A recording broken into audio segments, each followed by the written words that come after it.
Feels like I'm meant to strike. Flat earth beneath my feet, knowing I'm here to meet.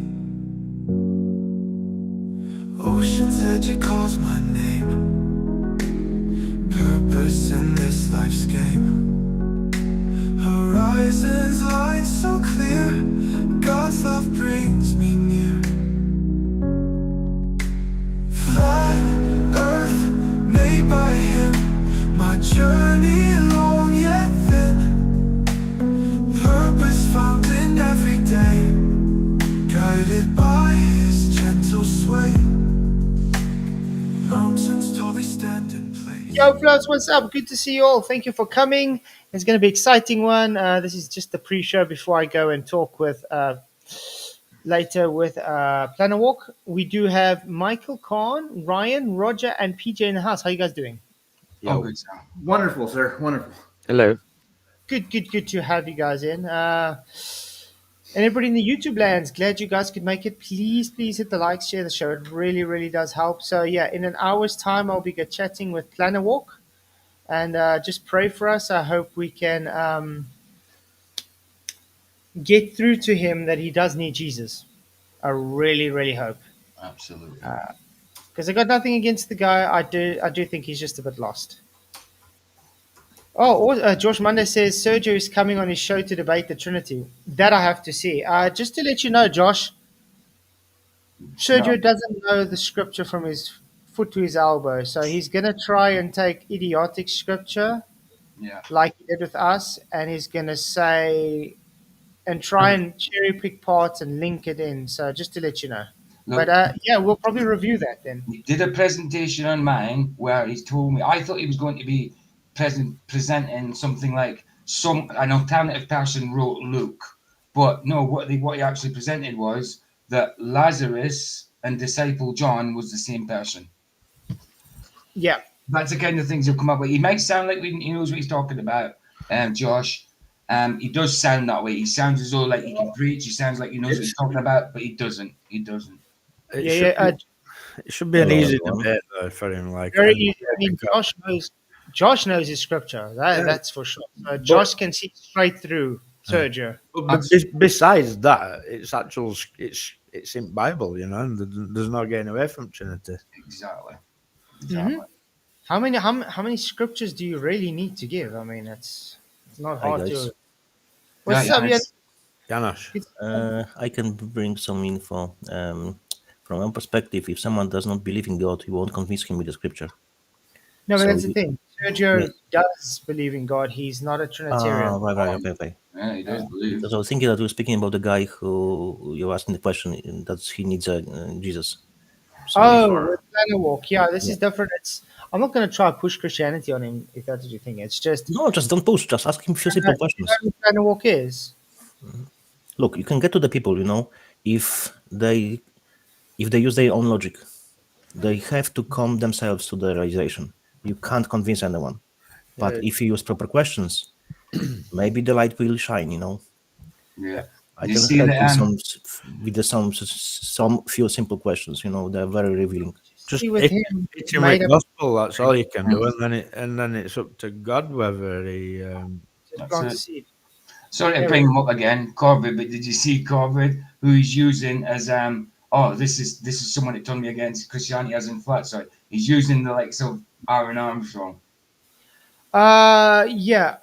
Guys, he actually, I gave a community post and I told you, because you guys saw, I put out a challenge for him to come and talk to me because he's making a lot of lies and he's slandering my name. He's literally doing defamation of character. He can get lawsuits with what he's doing, okay? But he's going out his way to make lies about me, calling me a scammer, and spreading nonsense. So I'm asking the guy, come and talk. His response is no, he doesn't talk to me. He won't talk to me. He refuses. And then in that same breath calls me a coward and a scammer. Oh. So Anything from but the a coward, dude. legality point of view, you're covered because you are trying to resolve the issue. Yes. He's not trying to do it.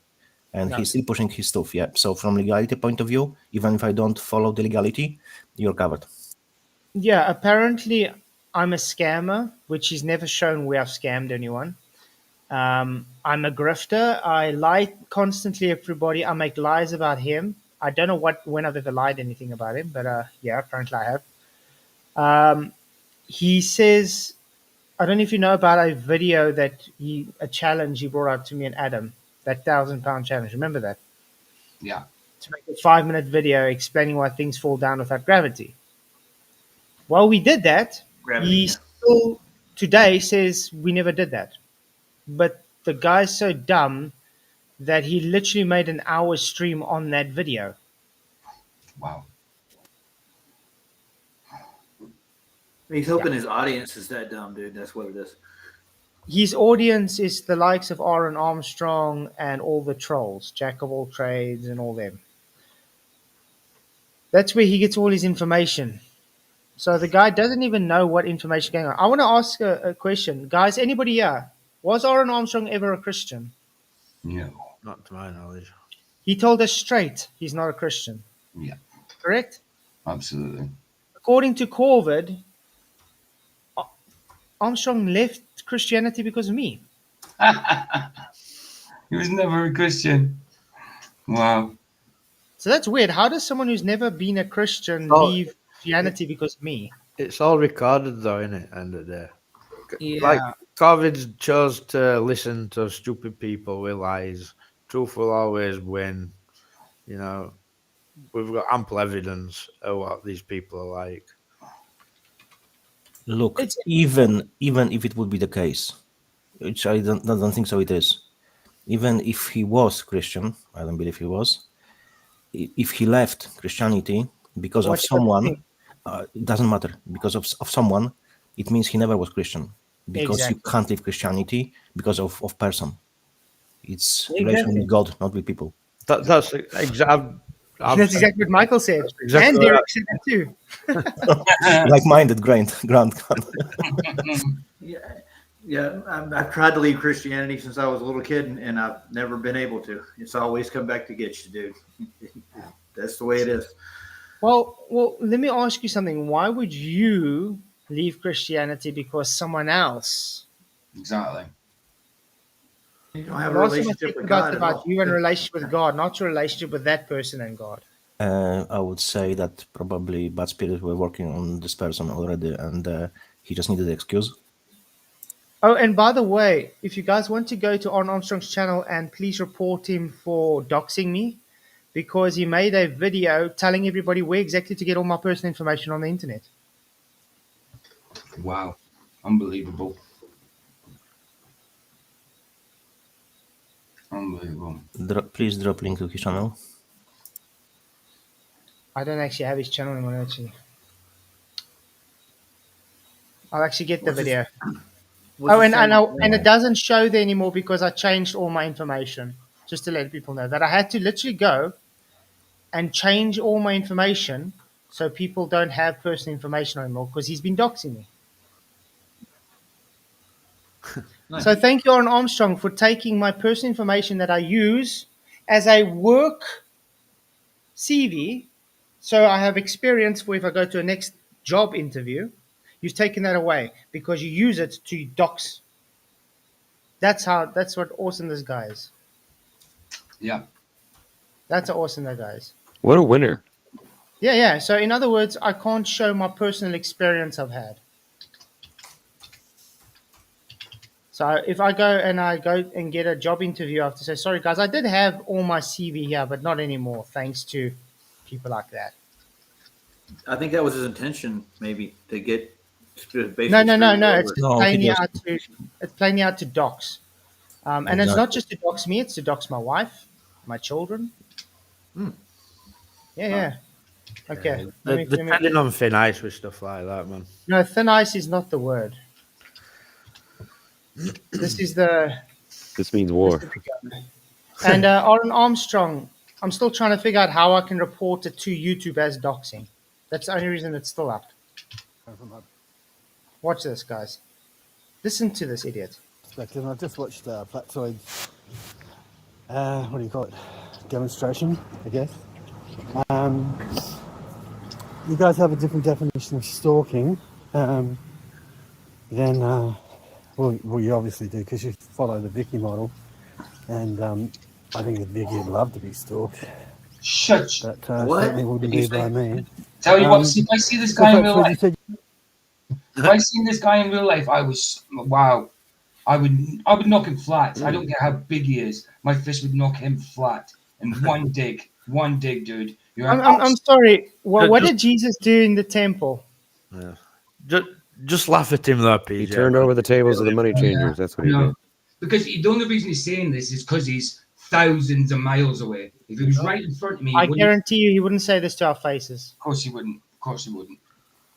Christian or not, you do not do what he's doing.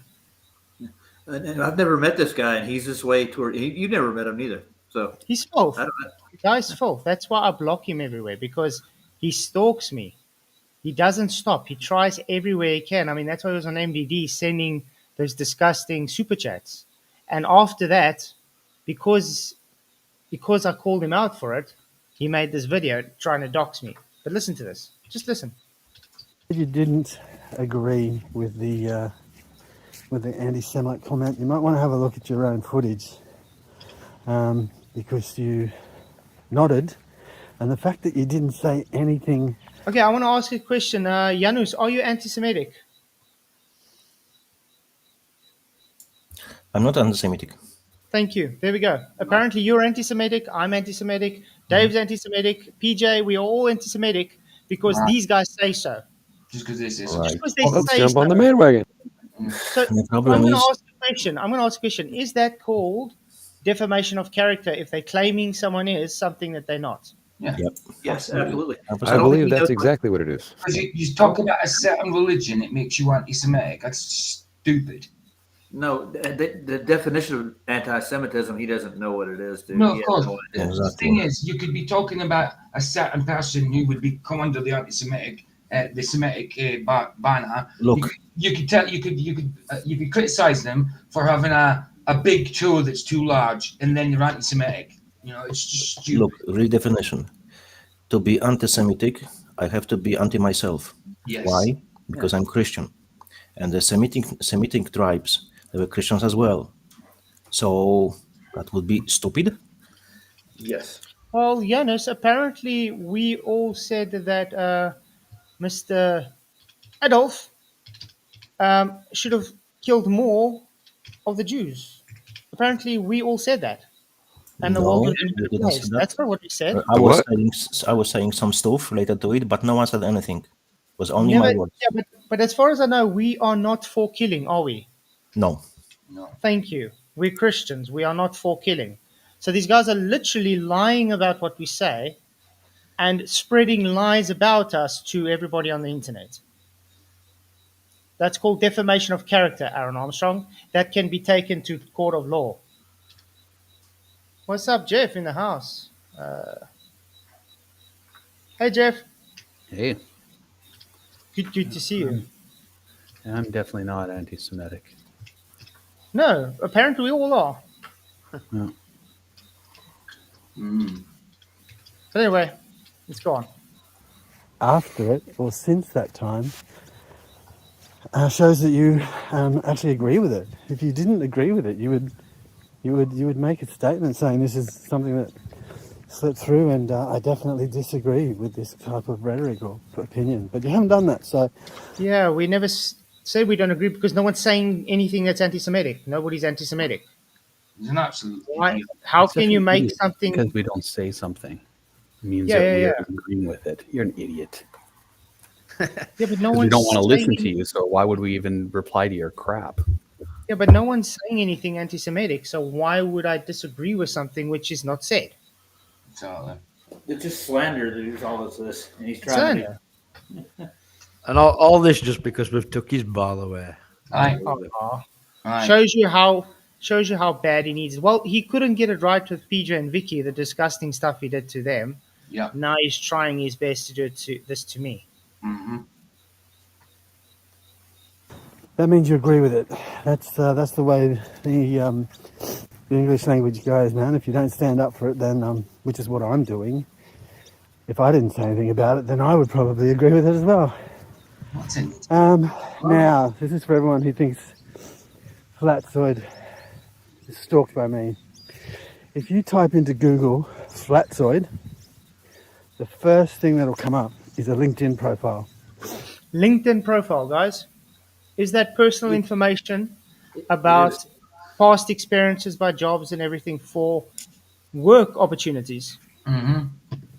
Yes. Because I get LinkedIn stuff. I get jobs through LinkedIn. That because I did a few years ago. I did an agency job at Christmas time, and every now and again through LinkedIn, I get that coming through to tell me Okay. that I could do more.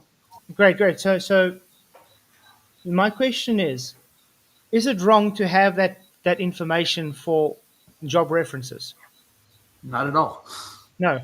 But is it wrong for someone to say, go and search this to get the personal information of this person?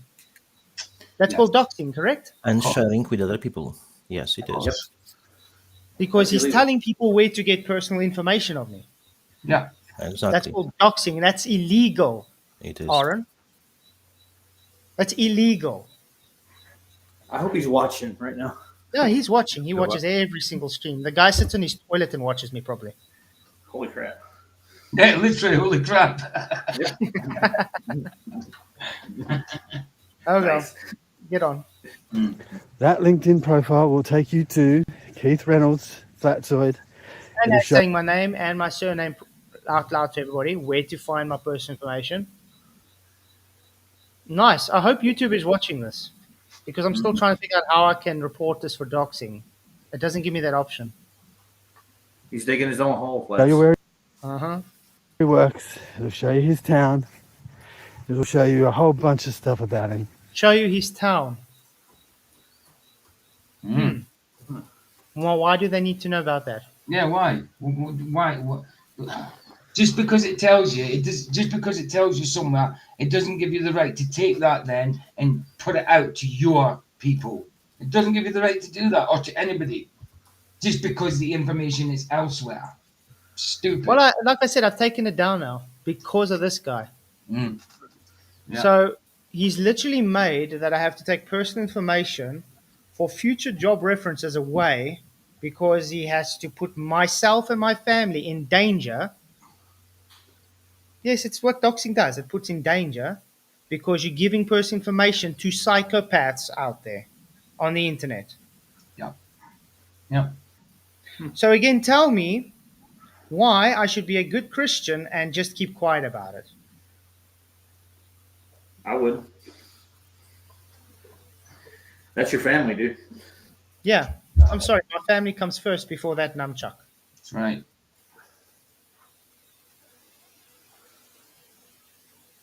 And here's Vicky. Hello, Vicky. Oh, yeah. Yeah. So I want to be stalked according to AA. Yeah. Yeah. No, he says he bet you'd like that. Yeah. Oh, yeah, because, like, you following me on 2 channels isn't enough, is it, Aaron? You have to get Andrew Johnson and what's that new Sado, the new one that's got an obsession, Seafarer Aid. You know, this is a man who is mentally ill, also is sick in the head, and it's not his mental illness that makes him like that, because he has the same mental condition I have. And I can tell you now, I don't spend my days obsessing about people that don't want to know me. I don't spend my days obsessing about anybody, let alone some freak in Australia who has nothing better to do than talk shite about all of us. Like this man, bearing in mind, I asked Flats ages ago to send me emails, just the ones that me and PJ were mentioned in. And I can tell you now, it was ridiculous. And those were just like a little tiny minute of what Yeah. he emailed me. Yeah. I mean, I don't receive emails from him anymore because I literally put him on a blocked list. Yeah. Because the last email he sent me was a picture of my wife and child and said cute. Mm. See, like, and see, when you said that, I went over on both, because I've got 2, an old one that I don't use and a Facebook I use. And I went and checked all my pictures and that my kids' names weren't on my Facebook and stuff. And that's why when PJ talks about his son, I don't mention my kids' names because don't I mention don't them either. want that freak looking for my kids. Because if he did, then something really bad's going to happen to not me. But that's the You thing, know what Vicky. I mean? But that's the thing. He goes out his way to look for people's personal information. The guy is literally definition of an obsessed stalker. Yeah, Yeah. absolutely. And Can I say something right quick, guys? If he Yeah. wants to mess with me and my family because I'm on this panel, he's got another thing coming. And if he keeps messing with you,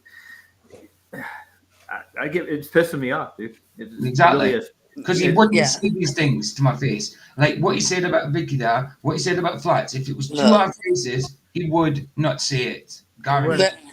But to say that Flats turned him against Christianity, come on, man. You He are was the. never He nothing. is. That bloke is the definition Of of Antichrist. demonic, Yeah. right?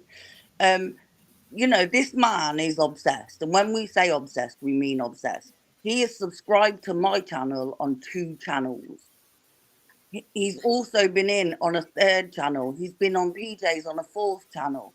This man is obsessed. And go and look at his channels. I put both links in chat for the Aaron Armstrong one and the My Perspective one. Go on his channel. Go and see the shite that we deal with from freaks But like you see, this. but you see what's sad? I don't even want to talk about this guy, but now I'm forced to show his disgusting behavior. I think you need to get legal advice now. I know you've been to the police and that, but you know, where's it going to stop? And this is your, you know, we're not talking about stuff on YouTube. We're talking about your family, and this man is, you know, to invade their unstable. privacy. Yeah. This guy's unstable. I'm sorry, he's not right in the head. No, Well, just watching Jack of all trades, watching one of the videos they made about you, they're really painting a bad picture where it's not. They are all. If you go to any of their channels, this is why I don't even go there. It's literally like they have some weird cult, anti-Flatzoid cult thing going on. it is obsessed. All of them are Really, obsessed. it's like they just dream about me all night. I honestly think, right, because bearing in mind these men are meant to be heterosexual. For straight men, they think about men a lot. I'm just saying. Don't let him thinking. Flat, one thing. But if you are doing something which Devil agrees with, he leaves you alone. But if you fight against him, he will always create obstacles on your way. Look, I did a community post about him ages ago, and he used a sock account to come on and called me obsessed, and I'm like, obsessed? I would love for that bloke to leave all of us alone, get the mental help he so desperately needs, and actually, instead of obsessing about us lot and what we're doing, why don't you go and spend time with your own family? You know, don't you have nothing better to do than just wake up every day and think, do you know what, today I'm going to be an absolute arsehole and just harass people. Yep. Like, it says a lot about you as a person that you do that. It is beyond a joke. I can tell you this: he would never tell those words in front of your face.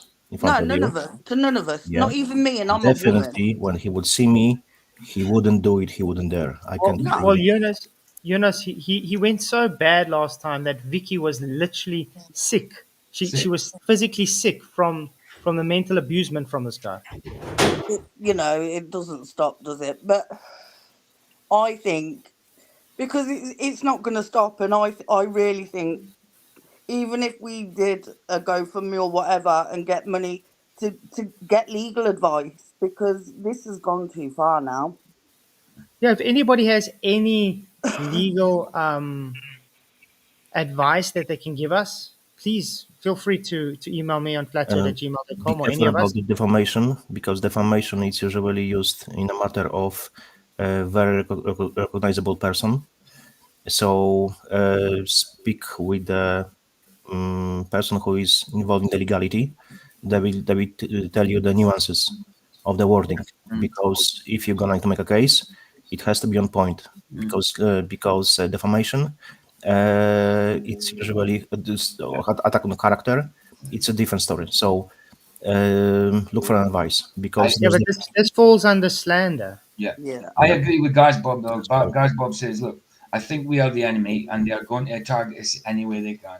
That's true. That's true. Mhm. Well, I know, but when there's you're, obsession. There's a difference between being a glober, an anti-flat earther, and an obsessed anti-flat earther. I know, but when you're There's a big- bringing a man's wife and kids into your little games, I it's know. not on.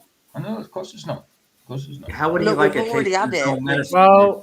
Well, Sean Hawkins is bringing my mother into it now, so Oh, it wasn't you know enough that he what? brought my it wasn't enough that he brought my children into it earlier, and he's bringing my mother into it now as well. Well, He's a AA classy did a dude. video about my That's wrong. dead He's dad, classy. crying out loud. He's a But classy- but the thing is, the difference with Sean is I just see him as a joke. His is more joke orientated, where this guy is more seriously mental Yeah. kind of thing. You know what I Yeah. mean? If he lived in the same country as you would actually be scared Oh. for your safety. I would. Not actually, because I would go actually rock up to him and I will teach him some manners. I Oh, know, if but he he's lived in this country, if he lived 500 miles away, I'd travel to go and see him, to meet him. I would. no. But what I'm saying is, he's the type of person that turn up at your kid's school, That's the thing. and he Yeah. is, and we've seen it time and time again. And it, where's it gonna stop? When is this man gonna stop? I know, And babe, that's but the watch what you reality. say. Please watch what you I mean, say.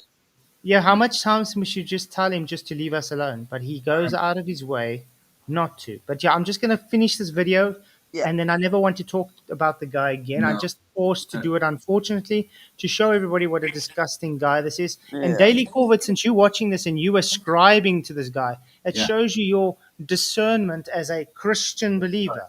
He's never been a Christian. He says he might believe in a God. That doesn't make you a Christian. Before He I told go, us straight on the show he's not a Christian and he's I've never got been a his Christian. words on a video. Yes. Remember? before I go, Yeah, you have actually, yeah. I Yeah, put Vicky's got both something to his say, guys. links in chat. Can everyone go and report his channels, please? I'm gonna go now. I I'll see you all already did it. later. I already did it. Thank you, guys. Bye. Babe, stop Would telling he me look? what to do. Yeah. Hey, would Aaron like a taste of his own medicine? That's what I want to know. Yeah. How would he like it if somebody doxed his family right now, told everybody in the world where to find him and how to get a hold of him, and put a thorn in his side? Dude, that's just messed up. You know But what's the sad? thing was, is, we I are mean, different. We wouldn't go this way, Yeah. But he But might, what's sad is the guy it's just better to doesn't know stop him when before to stop. he will push his steps further. Uh-huh. So yeah, report him.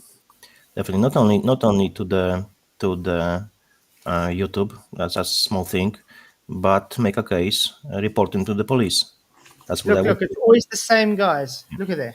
Jack of all trades, Seafitter Ad, Andrew Johnston. all Flat. reported. When you Yeah. are free, go to the police station, do it in person, and they report harassment. So Yeah. the report next time when it happens, report again, and because they will have notes, they always have to have notes. You create a case this way. Yeah. I want to show you guys something. Check here, okay? This is his channel.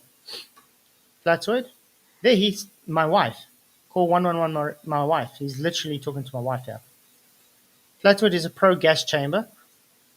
I never ever said that. Flatzoid should have dumped gravity. Keith is deluded. That's me. You blew it, Flatzoid, again. Vicky, that's you again, Vicky. If he got wrecked, that's according to me. Big V again, Vicky. You're wrong, Keith. That's me. He's Antarctica trip apparently. Antarctica, which is really pathetic. 24 Sun. Pro liar more like it. It's towards me. FEs are the worst liars. Solve is a FC loves yoga, meditation, mystical tunes. Nonsense. When he said She says, sure, come fight me. I'll pay you for your flights. that one called 122, Oh, called that's 122 Marizine. Is that not your missus's name? That's my wife. Oh my god, that's the one I'm reporting now. Unbelievable. Unbelievable. And this is the video that Daily Corvid says why he's listen to this. This is he why he's not I'm not a Christian. Listen to this. This is pathetic. PJ's Hey, it's Aaron from my perspective, and just got one or two things to say. So, Flatzoid believes that Pikachu and Pokemons are evil and satanic. Yes, Yep. But calling an autistic man a cunt is totally fine. I can call anybody a cunt if I Why? want to. If the If guy's someone is a dishonest, cunt, wait, you wait, can wait, call wait, him a wait. cunt. Doesn't matter if someone is autistic. Doesn't matter. matter. What does it matter if he's autistic or not? By the way, Luca is so autistic, okay, that he's able to do everything like a normal person. He's not really that autistic. It can lie. Secondly, he's a grown ass man that is very dishonest. So I got frustrated with him because of his dishonesty and called him a cunt. And I said sorry afterwards. But this is what this guy's saying. Listen. Okay. That is flat Earth logic, people. You can't talk about Pikachu without worshipping Satan, the horned one, but swearing, degrading, discriminating against humans is fine. The second thing I want to say was I heard the other day that Flatzoid and Michael and PJ all decided that being a flat earther wasn't necessary to get to heaven. So as long as you accepted Jesus into your heart, John 3:16 style, you were fine. You could get to heaven. However, believing in a flat earth wasn't a salvation issue. Okay, that makes sense. I get that. However, Flatzoid, your entire channel is all around trying to convince people that the earth is flat. And what is that got to do with salvation issue? Because I got a flat earth channel. As he said himself. So what's the problem? Answered it himself. Yeah. What is the problem? I mean, it's not a salvation issue, but what's wrong with trying to get people to understand the truth? And a lot of people come to salvation through flat Earth. What an absolute idiot this guy is. But he's got a problem with flat Earth. It's like saying to someone who's, for instance, got a channel on building cars. They're Christians. Well, you're not Christians because you're building a channel that you're building cars. Yeah. What has it got to do with salvation, dude? Yeah. The problem is that he's triggered by flat Earth. Yep. And looking for the excuses, looking to diminish your person, looking to show something bad, whatever, to do whatever. So harm would go your way. I don't know why he hates you so much, but this guy is like unstable. Well, you know where it started, Janus, is when I told him I don't want him on my channel anymore because he was getting,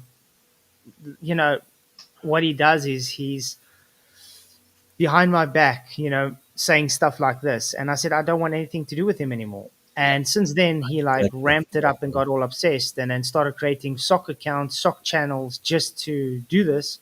And then started emailing me every day. Telling him I want nothing to do with him, he emails me. I say, leave me alone, he emails me. And the guy, there's some mental problem with him. And by the way, with the Pokemon stuff, this is the video that Daily Corvid is claiming to be why he's not a Christian. Daily Corvid, I've told you this once and I'm going to tell you again. If you are saying, hello Pikachus, okay, you're a Christian. Pokemon is based on satanic occultism. It's not hard to understand. It's not. If you are claiming to be a Christian, you do not push satanic occultism towards your audience. Flat Earth is biblical. He probably thinks anime porn's okay and stuff like that because it's a cartoon. You know what I mean? That's the kind of guy he is. Of course, it's bloody not okay. A grown man plays with Pokemons anyway. No, it's demonic. I have no idea. Yeah, but I mean, think about it. I used to love Pokemon. I'm not going to lie. I used to love Pokemon, but I let it go because I found out the spiritual implications behind it. Okay? The fact that Daily Corvid doesn't want to let it go, what does that tell you about him? Stronghold. Attachments. That's what it is. Maturity level is below you. Dude, it is. Yeah. If you can't let go of something like that.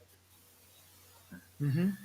Okay. Imagine putting your wife's name. So you're not even doing what God says you should do. God says you should go out and try and save people and save the world, to save as many people as you can, and bring their hearts and minds to Jesus and to God.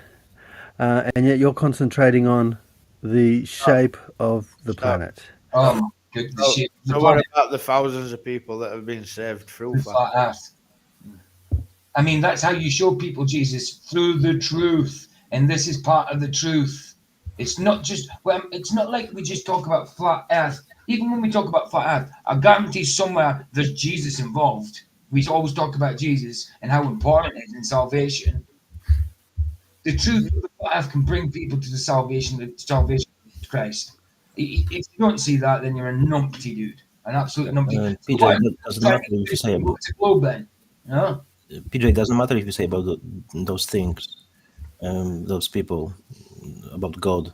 Doesn't matter because this kind of behavior we always focus on the minuscule things, Of course. on things which we can attack and use against. Of course. Okay, can you guys see the screen?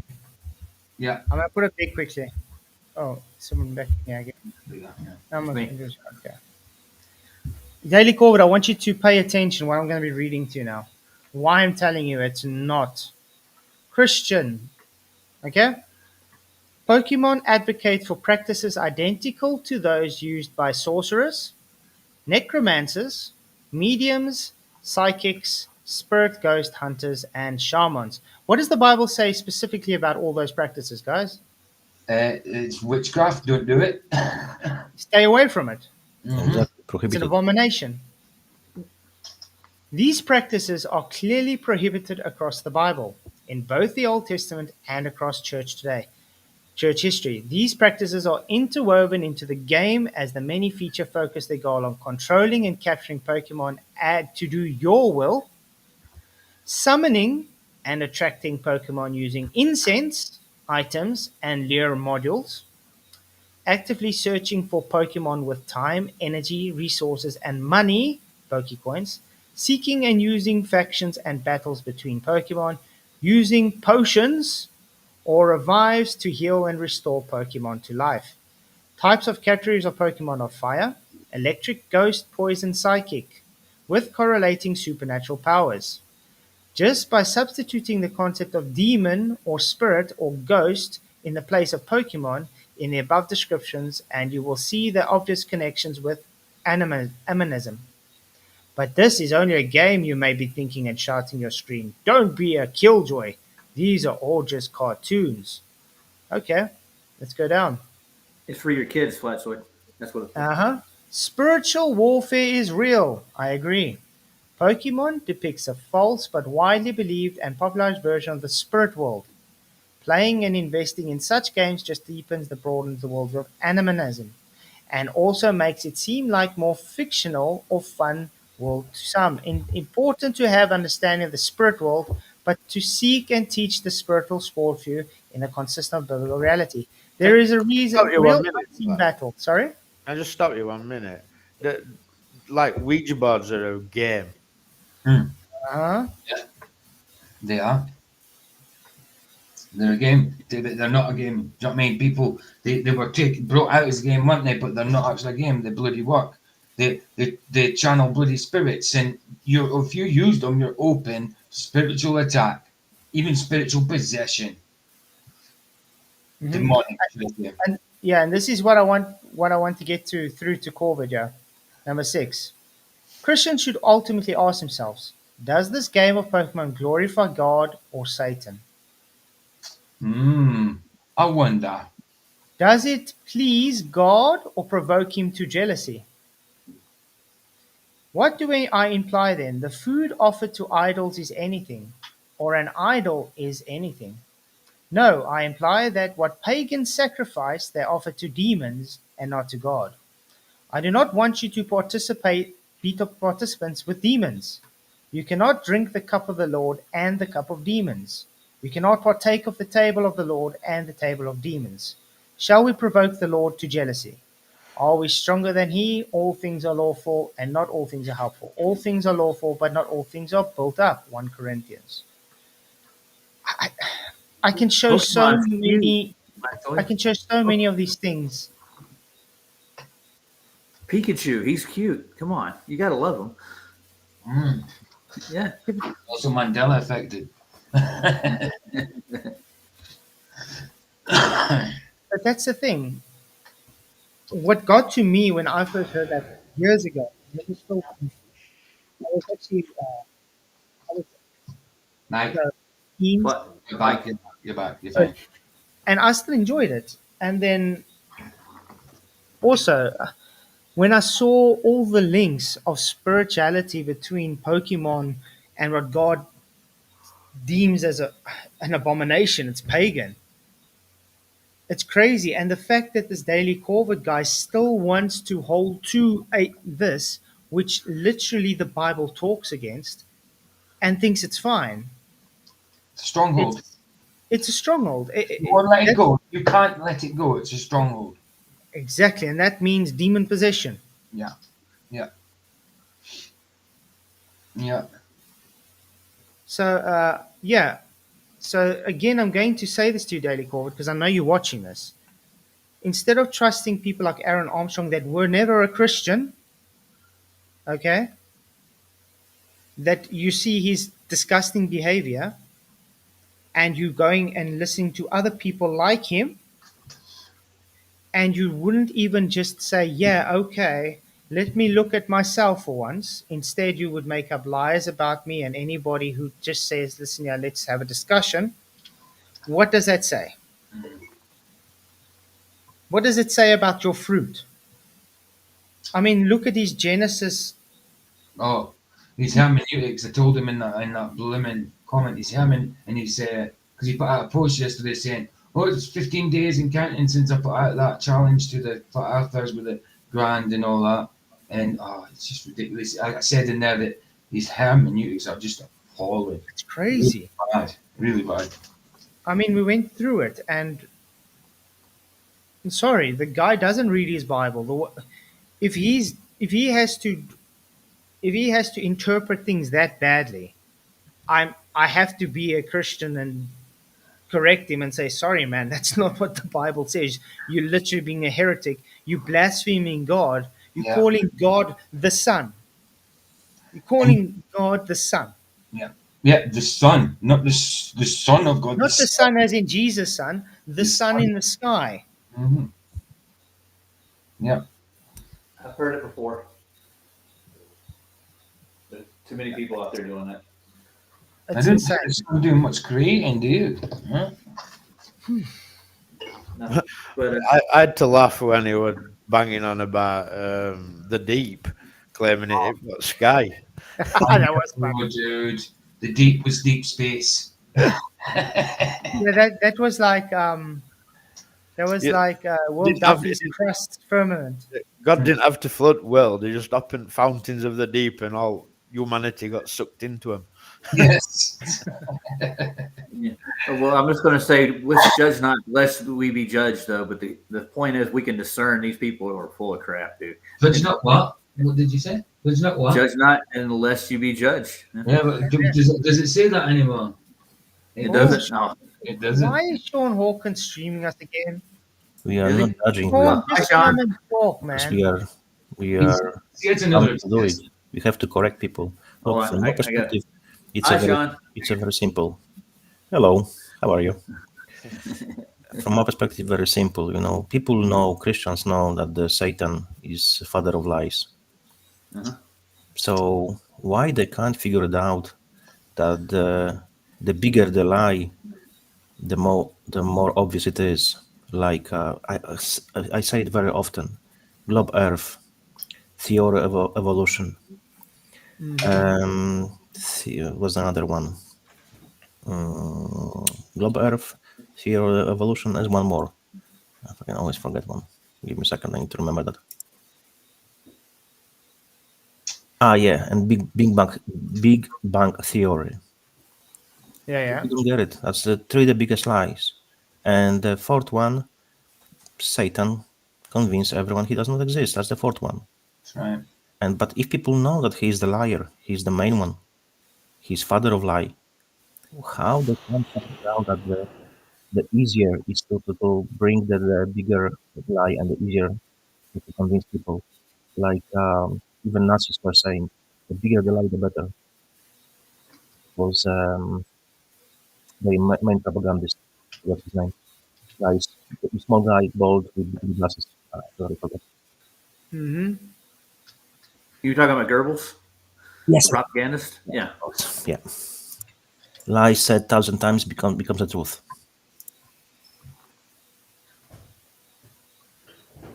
Yeah. Well, Only in 15 your minutes, mind, and I'm gonna dude. be Only in your mind. 15 minutes, and we'll be talking with Planarwalk, and it'll be interesting conversation. See what he has to say. Is he coming over here? Is it? No, it's Discord again, like last Oh, time. Discord. Right. Because I know last time you guys sat in here and listened, and then. Yeah. But well, he asked for the discussion again, so we'll see what he What wants. is it? Are you still doing it live? Are you still carrying? Yeah, it's still live, like Yeah. last time. Right. So from here. I'll just bring up Discord on you, and we'll talk through Right. Discord. Oh yeah. Flat, you are very good in debating. I'm in going to the drop matter. out when you speak to. Yeah, well, you guys won't be able to speak anyway, so. I'll be here, but You are very good in You're debating. listening. But whenever you debate a in if guy you who does not believe in the flat Earth, stick with just one point. The presentations you did with the ship and the supposedly disappearing ship, and later bringing the ship back because of the Diffraction and yeah, refraction. exactly, and telescope or whatever, camera, whatever. Well, we're not going to talk Stick, about stick flat to Earth this tonight, and ask how you can explain that, and only stick with this question. And Yeah, well, only stick with this. You don't need to explain anything more. That's really enough because they can't. Yeah. Only But the stick thing with is, it. You don't need anything more. yeah, but Janus, we're not going to be talking about flat Earth tonight, though. I know. I'm just taking. I'm It's talking about the. specific. It's more specific to his worldview, and because we definitely have different type of worldviews. Okay. Because Will you allow me asking a few questions? Very simple questions. yeah, He might think in a bit a different way if I ask him very simple questions. I always Yeah. love to go to simplicity You as the won't be able beauty. to- You won't be but able to- it won't be an open No, panel. It's going to be myself yeah. and Planarwalk tonight. He won't do that, dude. He's Yeah. he No, needs a break. I just typed for you a few questions. A very easy one, really, but very revealing. It's not a debate, man. That's what I'm trying to explain to you. It's not a just a debate. It's not a discussion. debate. So Yeah. those questions will open his mind. I think he's No, he's he's using made logic. his mind up, Janus. Oh, yeah, he Alright. definitely wants to be a girl. You know who Planarwalk is? No. He's well. Yeah, You- he's one of he's what we would claim as one of the anti-flat earthers. That's confused. About He's one of the guys who, when no one claims they're rising his Earth curve. Yeah, Yep. he's made up his mind about the Earth, so it's not gonna. No matter what I present to him as evidence, he won't change his mind. It's Has not he made his mind? Has he made it? Has he made his mind up? with Has this he kind made of his people. mind up about It's not himself? about the evidence. You can't convince them with the evidence. It's impossible. With those kind Yeah. of people, you have to ask them the questions and let them get to their own conclusions. That's how you break them. Their indoctrination. That's the only way. I'm telling you. I did it multiple times. But we'll see what he wants to discuss. Because last time we did get into some scientific chat jargon with hypothesis and stuff.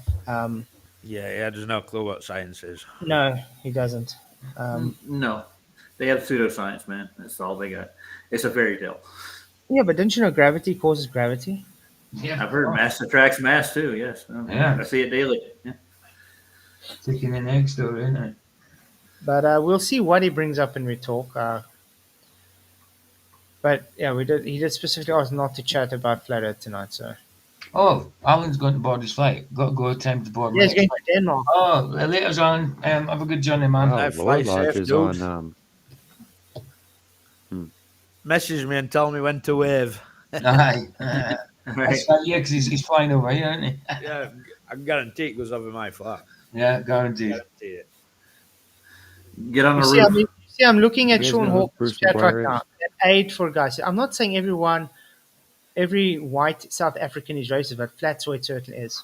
Oh my goodness. Again, defamation. That is literally slander again. Wow. How? Dude. Wow. How Has can you this say guy that? got any idea how much black friends I got? I know. I mean, sitting in the panel with the likes of Ironworks. He's black. He's our friend. Bloody hell. I am so unracist. It's not even funny. just beyond a joke. They don't know what racist is, man. They haven't got a clue. But do you know that is literally a racist comment he made? Because first of all, he's calling me a white Mm-hmm. and saying I've got issues with another race because I'm white. That's Yeah. racism. That's Hey, racist. Of course it is. Of course it is. But you got to remember, if you're white, you can't be. You know, if you're, it's you can't be race against you if you're white. It's silly, isn't it? The people think that if you're white, that people can't be racist towards you. That's so stupid. So stupid. Of course you can't. So I'm Aiden's Bill. now a flat Earth analyst, dude. Ryan just sent me a post from him. well, guys, haven't you guys realized just because if you're a flat earther, especially a Christian flat earther, you're anti-Semitic, you're racist, you're hate mongering, you're a grifter, you're a Satanist, you're a scammer. It's crazy. So just don't become a flat earth Christian because otherwise you automatically just become every bad thing under the book. Mm-hmm. And they don't even know me, man. I don't get it. It's really crazy. So yeah, I would love anybody to, again, another baseless claim against me. Go and prove where I'm racist, please. And if you want, we can interview people I know personally, and I can show you them, and they'll tell you the same thing. Flatzoid, racist?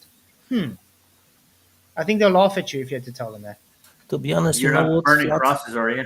I never care if someone calls me racist or whatever. I'm not, but if they choose to say that, I don't care. Why? No, you Because I see, if don't they say it care to my about them. face, it's fine. You know what I mean? But the fact is, they are going and slandering my name on someone I get else's it, yeah. live on the internet. Hmm. Isn't that stupid terminology racist? Because like, if you're a cyclist, you ride a bicycle. So if you're racist, that means you're for racist. That's a good one. That's a good one. I love it. I will use this one. That is funny, man. Crazy. I just don't know where they get all this nonsense. It's like they're trying to pull everything out a hat somewhere just to make it. I don't know. Well, they can't debunk your stuff, so they're going to have to ad hom you all the time, period. Yep. Western society is Western Eastern society is a bit more both, to be honest. They are a bit pushed. So whenever someone calls you racist, people are just getting defensive. I'm not. I never do that because I don't care. People can call names and whatever. Usually people feel offended. I don't, because to be offended is a choice. I choose not to be offended. And then if they're trying to shoot me still with those arguments, they're just missing the point because they never got to me. I think that's the good defensive. Do you know that some of these balls have actually been in chat being racist to me? Yep, they have. Yeah. Michael, you are a racist now? Is that what you're saying? No, I've You mean it? never given racial slurs against me. Why? What did you do? That's what I'm asking. He's got How a did you name. become He's a got a name racist? like he's got a name like Khan. Oh, okay. Because of my ethnicity. Ethnicity. Yes. I remember once one guy said, "You fucking Paul," and I told to him, "So what?" He didn't know what to reply. You Polak. Exactly. Isn't that racist, though? I would say that's the pot calling the kettle black, dude. Straight up. That's all it is. So they are what they say they are. They're racist. Yeah. By definition. Yeah. To be honest, now, if we go by the definition, now world is racist because now world promotes different skin color than white. So now being white is much harder to get a job because let's say you're not part of the LGBTQ, you are straight, you are Christian, you don't have a different color than white. It's not even white, it's a pinkish, whatever, or different shade of black because we are all brownish. There is no white because you know how white look like. Milk, yeah? That's white. Like we are not white. You want to have a look at Flatzoid with his shirt off? He's white, dude. I am kind of white. I'm actually pale blue. I'm pasty, okay? I'm gonna go get a suntan and paint my fingernails so I can. And when I burn red. Red like exactly. Everyone bleeds red, you know. So we are the same inside. It's like different cans of drinks. You have like let's say Coke Red, you have Pepsi Blue, whatever, but inside it's still the same. It's all the same. It's just only outside is different. We are all spirits. Yeah.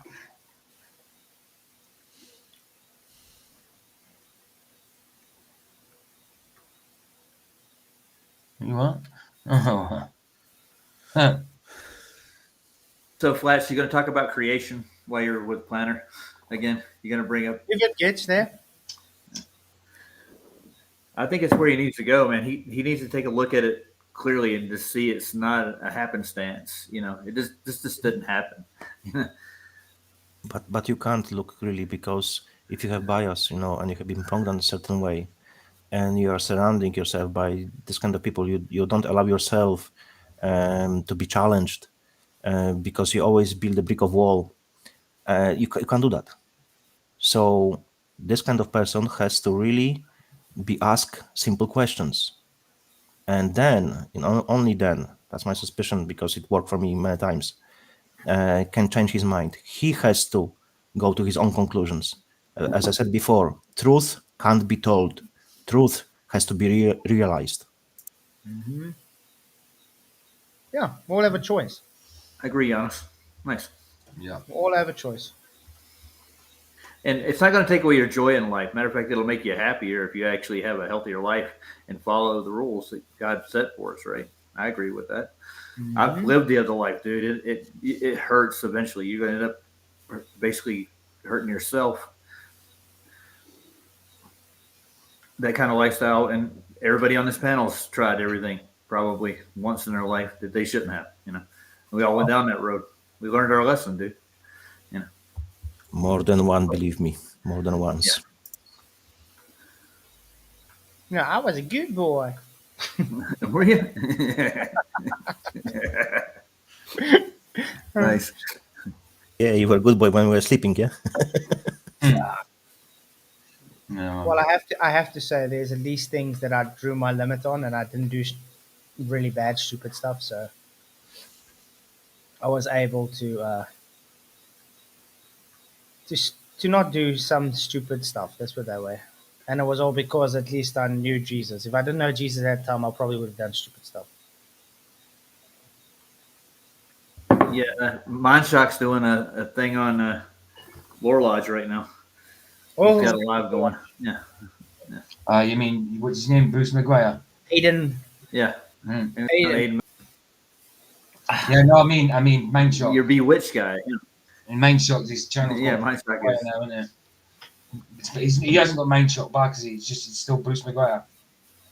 He's got No. Mindshock on the channel. It says it. So. Yeah, No, no, guys, what? his channel's called Brown. I never lose my voice on the internet, and I just get into this community, and you are a really exceptional community.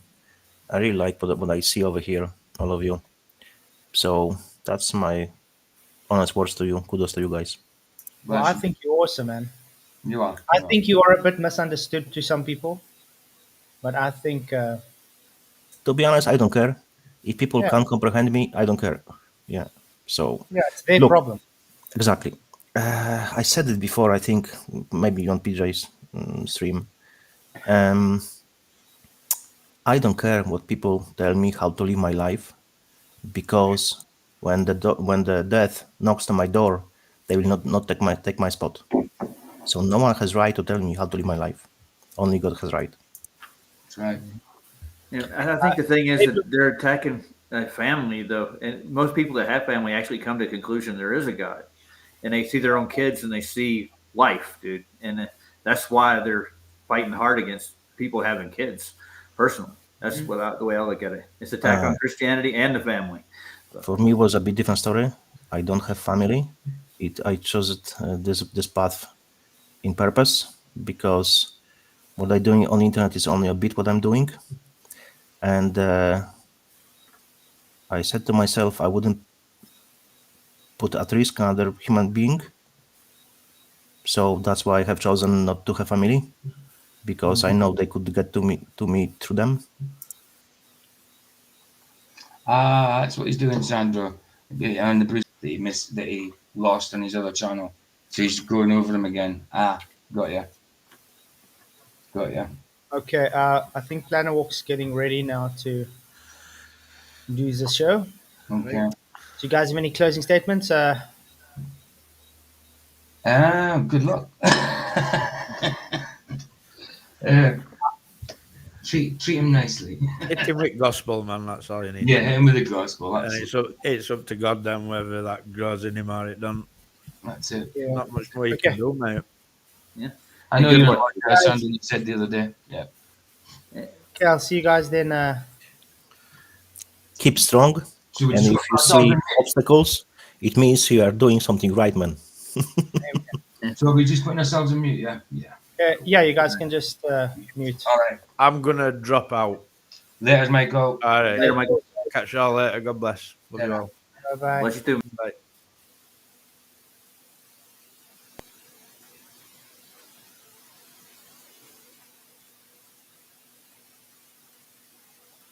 Okay, let's get this ball on the roll.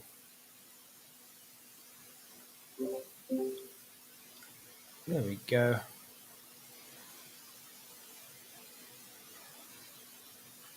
Oh, Hello, can you hear me? there we go. You're a bit quiet though. If I can make it louder. Let me turn up the volume a bit. So, Hopefully, so how's it going? There, better. still pretty quiet. Just trying to see if I can get it louder. I can get my mouse to work. User settings. Yeah, also, I think there may be other issues that I've got on my end. Okay. Yes, very much other issues that I've got on my end. Let me go to this. And it wouldn't be a live stream if there weren't technical issues. Always the same. Okay, Yeah. input Which sensitivity. one? Everything's Let's try. because everything's full blast by me. Yeah. Yep. Okay. I'll probably just put the up to 200% and hope that works. I'll talk closer to the mic as well. If that's gonna help. If that's gonna help. Okay. Hopefully. I'll try to. If anyone in the chat thinks that I need to be quieter, or. Okay, currently we can barely hear you. Okay, let me turn that up. It should be a lot louder now. Okay, cool. So, how you been? Doing well in yourself.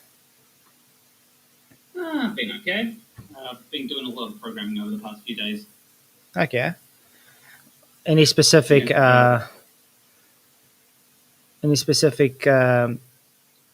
topic you want to discuss tonight? The first thing I want to talk about is it's kind of related to the last conversation that we had. Yeah. And I just want to ask you a question. What God? He's sexless. He's sexless.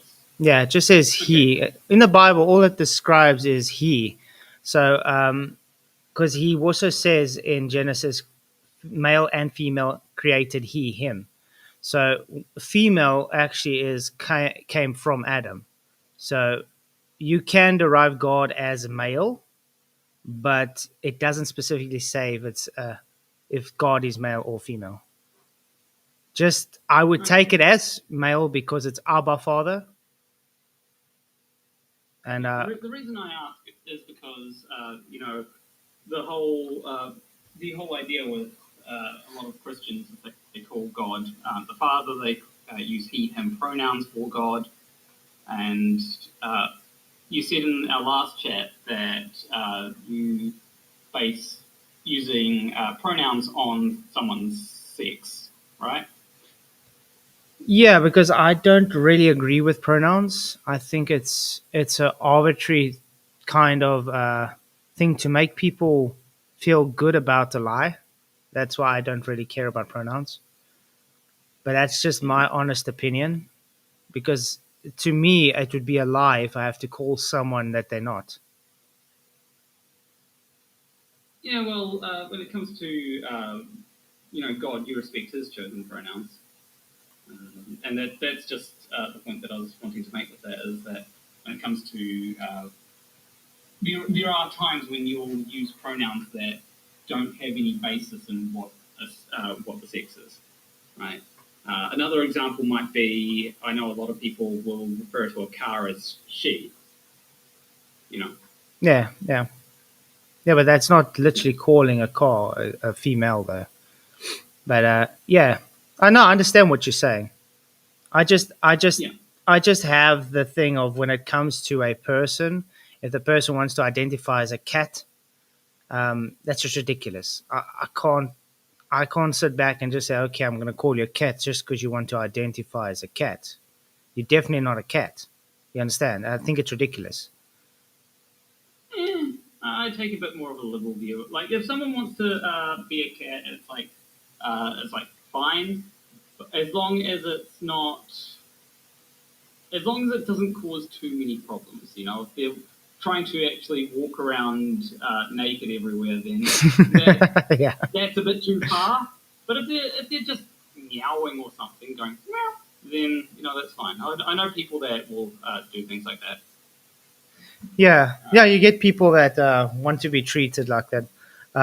I think it's fine if you want to be, if you think of yourself that way, but don't expect someone else to conform to that because you want to be that. That's where it comes the issue with me. If you want to be uh, classified as a cat, that's your issue, but don't try and push it down someone's throat to classify you as that. If you understand what I'm saying. It just depends on the situation, in my opinion. Like when it comes to the whole cat thing, that usually is more in like furry circles or in probably in furry. I don't know much about furry circles, I'll admit. But then there are some people that say, "Oh, I'm a cat girl." They don't literally mean that they're a cat. They just use They it as prefer kind of cats, a. yeah. Um, another topic that I wanted to talk about is how much actually. So this actually kind of relates to flat Earth in a way, very indirectly.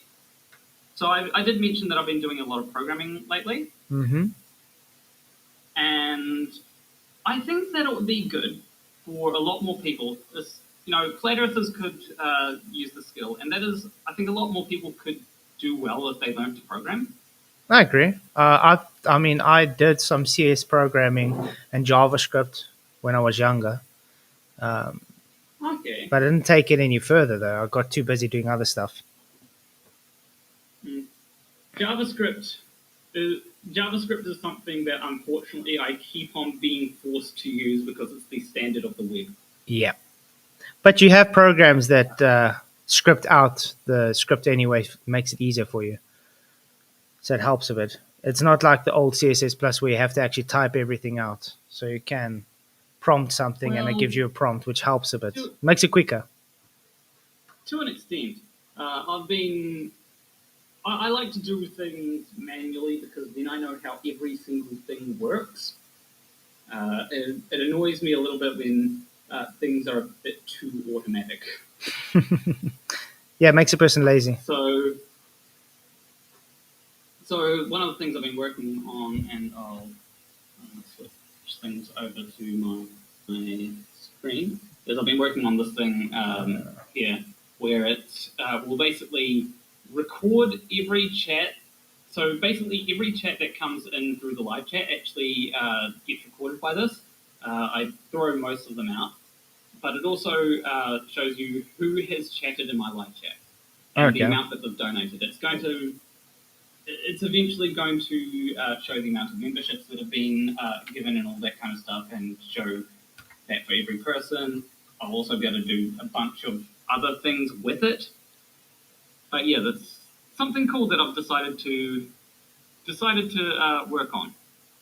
Okay, that's quite interesting. And I think, yeah, and how it relates to Flat Earth, not this particular thing here, doesn't relate to Flat Earth, but how programming in general relates to Flat Earth is Have you heard of what's happened recently with Deep Inside the Rabbit Hole? Yes, David I have. Weiss? Yeah, where the data has got leaked. Yeah. Personally, I think that he should take that site down until he fixes it. Well, he could put just put a firewall on for now, but yeah, I don't know what's going on. If he's just ignoring it, or but I I don't. think, yeah, I don't know. Uh, like it's basic. Like there's certain basic security measures that have just been overlooked. Like Yeah. the passwords should not be stored. You should not be giving people the passwords. No, the password should I password should be going to a third party server system where nobody can really get hold of them. Yeah, it's not the best. Like you said, it's very hackable. It's easy to hack the system as well.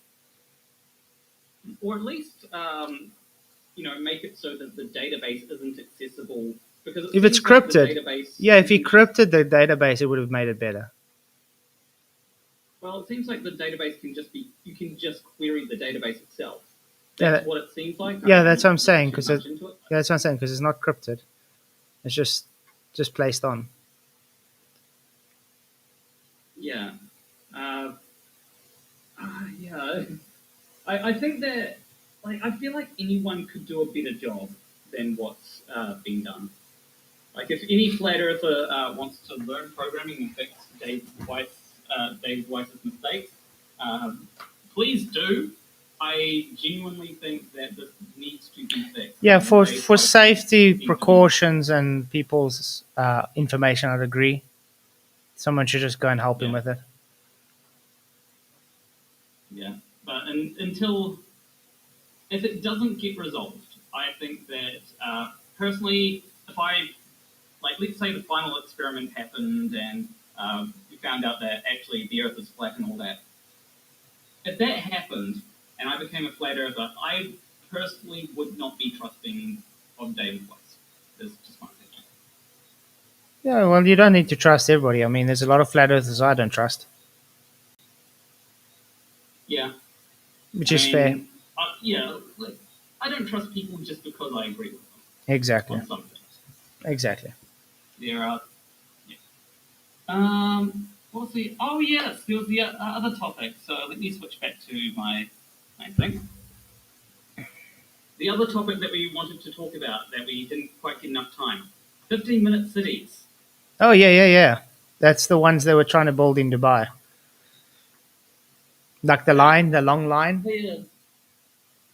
Oh yeah, I don't think that. From what I've heard, Dubai's implementation of 15-minute cities. Wait, did you say the line? Yeah, they're trying to build what they call a line.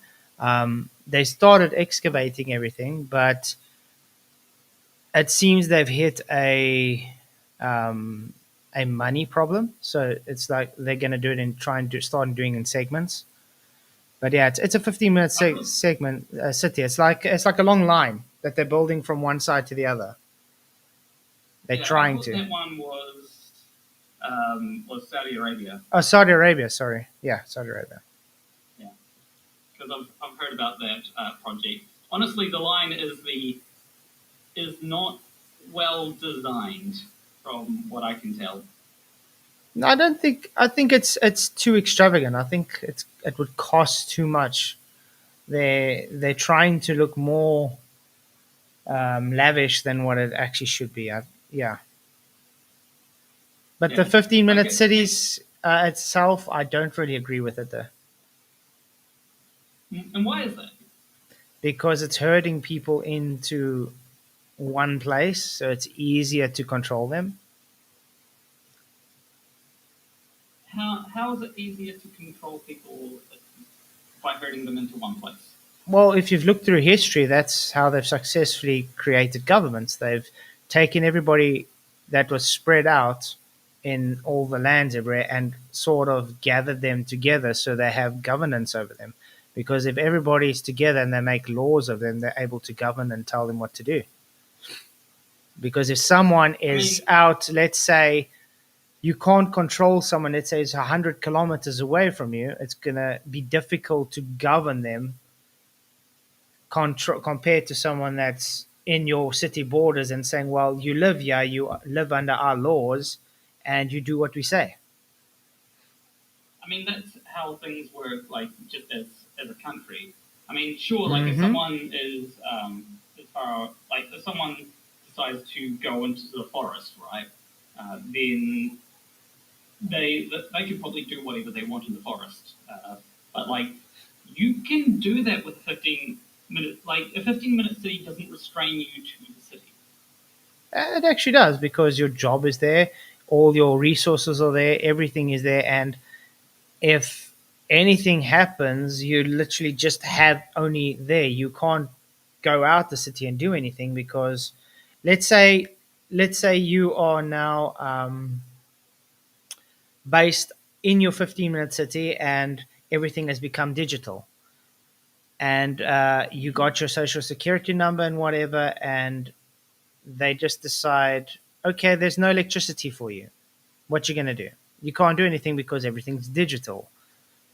If you disobey what they say, they can control what you want. If you are outside, you can have your own resources. If you're in a 15-minute city, you can't have your own resources. You're not able to be self-proficient. You have to work to live. I mean, that's how things work now. Like, if you want to participate in society, you have to work to live. If you don't pay your electricity bill, then your power gets cut off. That is a thing that currently. Well, they're trying to push that much as possible. I mean, even in South Africa, where people are trying, they're trying to be self-proficient.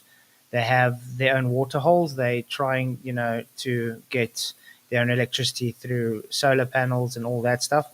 That the government wants to charge them a tax for that. You understand? So they want to make them still proficient to be able to be reliable on the government. So when you're in a 15-minute city, you're not going to be able to go and be self-proficient because you're going to have your box where you stay, and that's it. It's literally called herding. It's called herding. It's making people complacent to just follow and trust them. Then at the end of the day, they got their thumb on you and you can't do anything about it. How government currently work? You don't need a 15-minute city to do that. Like, it's just tighter. 15-minute city just makes it tighter. What I'm trying to say is, yes, you live in a city now, but you still have freedom to be able to be self-proficient. In a 15-minute city, you won't have self-proficiency. You will just have your little apartment where you stay, and everything will literally be from walking distance. So you won't own a car. You won't everything. How can I put it? It's almost like staying in a boarding house and relying on someone else for everything. it's one of those things where a lot of the things you describe are the way that things No. work. So, like, if you I don't agree. if you want to get if you want to be self proficient, like, there's, like, sure, you can go live on a farm, but if they tax you, then they know your address. They can just tax you. Like, people on a farm aren't immune to taxes or anything like that. Yeah, obviously, like I say, they've definitely through history they've herded people to this, that you get relied on a governmental structure. But the thing is, when it comes to the 15-minute city, those little freedoms you have now will be taken away. You won't have any other freedoms because you will be fully reliant on the government.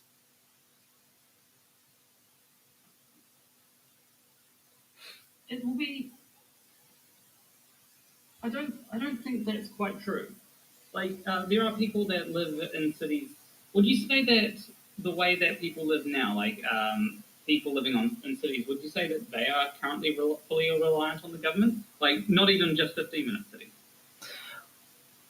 No, but let's for instance take New York.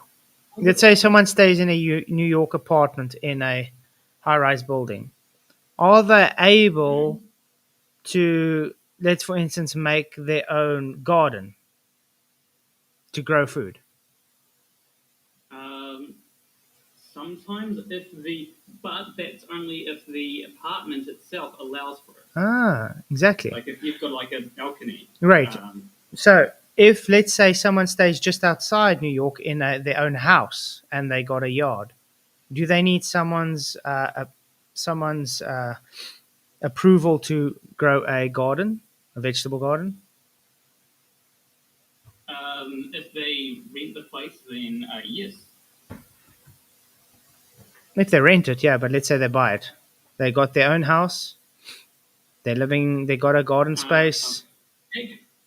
Actually, sometimes I just remembered. Sometimes, yes, they do need approval. There's a the US has this weird thing that I do not like called homeowners association. Mm-hmm. But you see, did you see? But you see my point. The thing is, they clasping down more and more on citizens to make them more dependent on the government. So as soon as everybody's going to move into these 15-minute cities, they're so reliant on the government. They either have to do what the government says, or you can't survive. It's as simple as that. You're literally putting yourself in a box. I wouldn't say that because the way that a 15-minute city works is the way that regular cities now work, except everything is a lot closer together. If they wanted to outlaw someone growing food in their property, they can already do that. Not really, Why not? because people still have guns. They still have rights and the Second Amendment. They still are able to be self-proficient. The government's not going to be able to take that away from them. As soon as you are in that 15-minute city, like I said, you are in a box and you're in a building with rules that you have to abide by. And if you don't abide by those rules, then you can't function there. So it's totally different. It's to control. It's literally hurting. It's to control you. They're just tightening the noose more and more. I mean, let's look at the Revolution War then. Let's for instance take a Revolutionary War. Okay, people fought for their rights in the revolution. Correct. Now, how would they be able to do that if they're in 15-minute cities? They've outlawed guns, they've outlawed everything, and all you have is just your apartment and your job that you can go to in 15 minutes. How does making a 15-minute city change the Constitution? Easy. They take away your right to be able to have a right. Because you literally are reliant on the rules of the government. You are reliant. You have no how can I put it, amendments to have to follow. You have no rights. They take your rights away. And if you've been looking through history of governments, they do take rights slowly but surely away. They make people complacent to not realize they're taking it further and further away. So, do you think that if I'm let's say tomorrow they make a 15-minute city in I don't know California. Yeah. Do you think that means that nobody in California abides by the Constitution anymore, or that nobody in that 15-minute city somehow that 15-minute city can void the Constitution? No. How it works is it takes time. They'll get people to go and move to the 15-minute cities. Everybody's going to move now in those cities. They're going to see all the pros. Oh, great. We're doing great. Eventually, they will be making a mandate to everybody to go to a 15-minute city so that you can be controlled in the new system. So you need to get under a new, the digital currency. You need to have a digital mark for your household. You have to have a job which is in the city. If you don't live in the city, you can't get a job. You understand? So they will outlaw people that are not in the cities, and therefore it will be taking your rights away, without you even realizing your rights are taken away, because you are just going to be saying, well, we still got rights, but we are living under a law that is just taking our rights away. But you're going to see it as free will because you moved there on your That's free will. currently how things work. Though. No, it If isn't.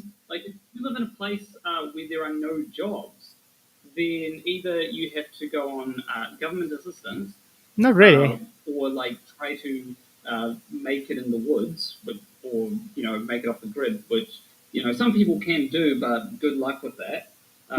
You can do off Or grid. you can move to a place where there are more jobs. Yeah, but you see, the difference would be with that is the people that want to have jobs have to go to the 15-minute city. If you don't go to the 15-minute city, you'll be outcast. So therefore, you can't have a job to provide for yourself. It's not hard to put two and two If I together. want a job, I have to go to a place where the jobs are, especially if the Ah, and jobs are usually in cities because that's where more people are located. Hey. So mhm. where more people are located, there's higher demand for jobs, so jobs go there. Exactly. It's just how. Yeah, yeah. So, It's like creating. It's like harvesting bees. You take the queen bee and you stick the queen bee in a nest, and all the bees go and harvest towards where the queen bee is. It's called herding. currently work though. No, Cities, yeah, it's been currently work by having all the jobs. majority of the There's jobs, like not no all the jobs, majority. The majority of the jobs.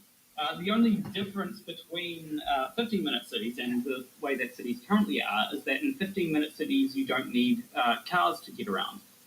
You can get to places by a 15-minute walk, which I personally think is a lot better than having to drive somewhere, especially seeing as there's a lot of people that live out in suburbs and they have to have a 2-hour commute into the city to get to their job, or a 1-hour commute, depending on what city it is.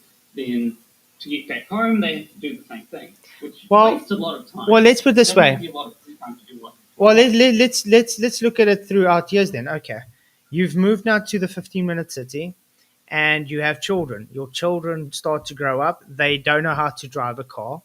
They don't know how to be self-proficient. All they know is, in this 15-minute city, I have to abide to the rules, go to my job that's 15 minutes away, go to the store that's 15 minutes away, swipe my digital card to get this, and that's it. That's life. Move on, do the same thing.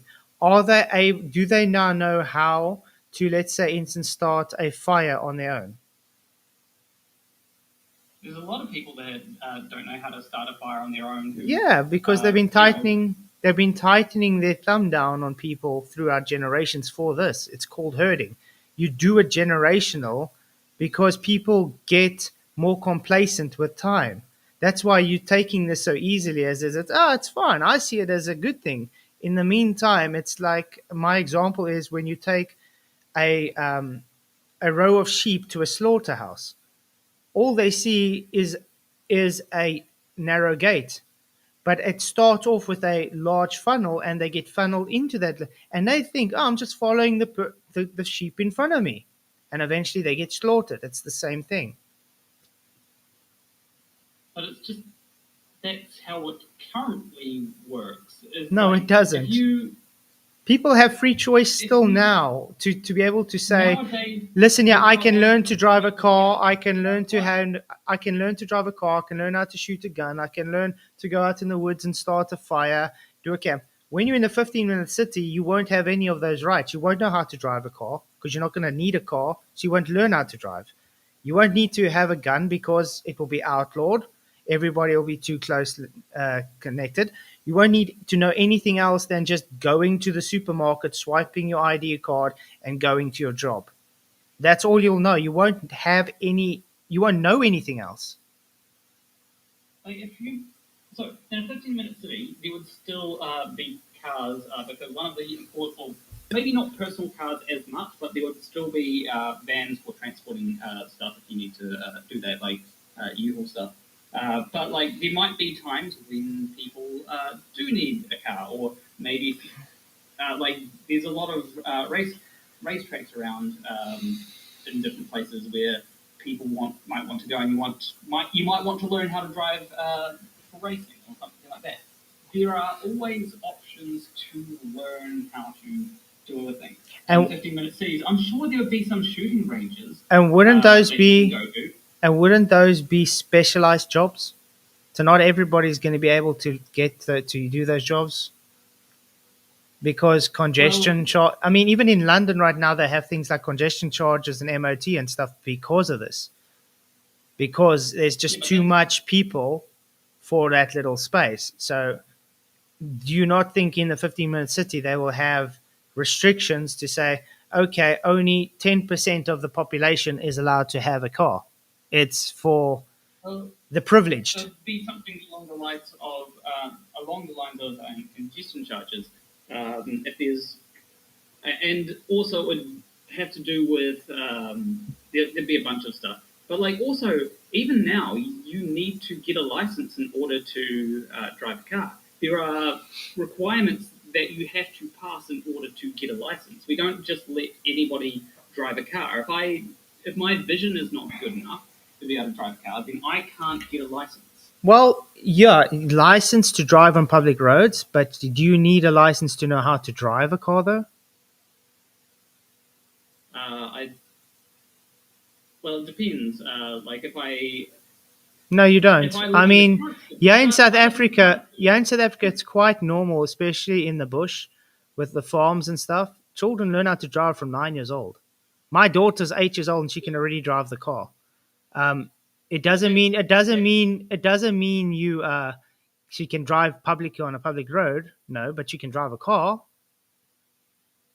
But that's like the way that things currently work is if I'm in a city, I live in a city, I cannot just get a car and drive it without a license.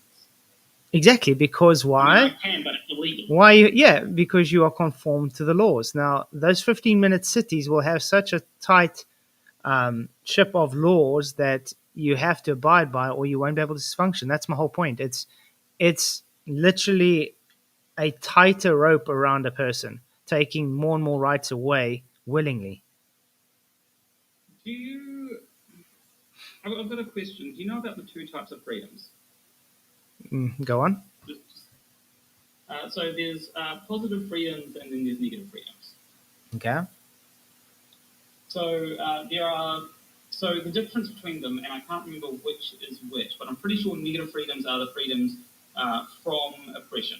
So if someone says, so the freedom to own a gun, for example, is a negative freedom. Okay. However, the freedom to however, positive freedoms are freedoms that are afforded to you by other people. So, for example,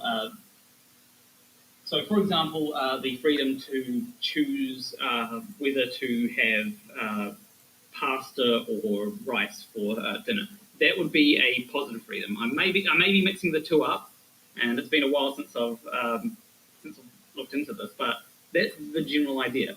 Now, a lot of people focus on negative freedoms because they don't want to be stopped from doing something. But the requirement to get a license, in a way, is taking away some of your freedoms. But if you live in a place where there's more options available to you, where you have the option to walk, where you have the option to take public transport, do you not think that would give you freedoms over? Like you may not have as much of a right to be able to get a license. Maybe licenses are more stringent or something. But do you not think that the freedom to be able to do more is a good thing? I think it's got its pros and cons, though. Like I said, you got pros on.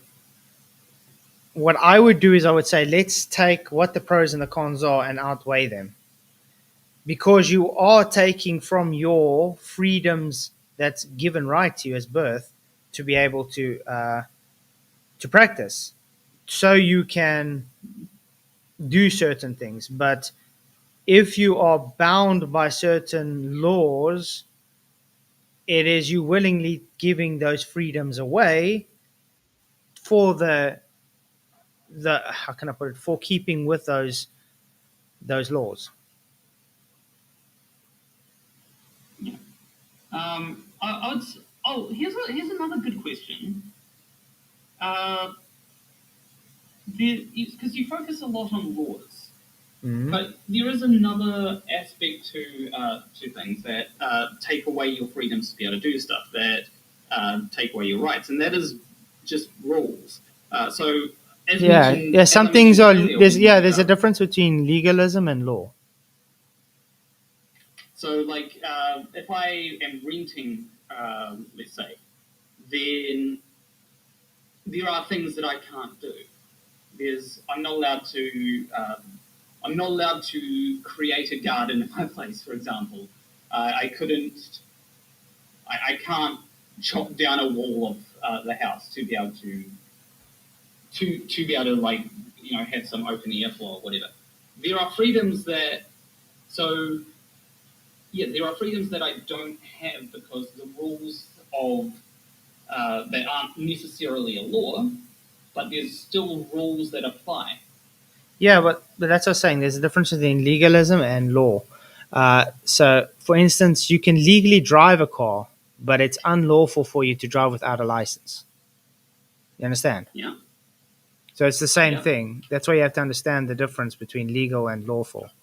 So you can legally own a firearm, but it's unlawful to use it without a license.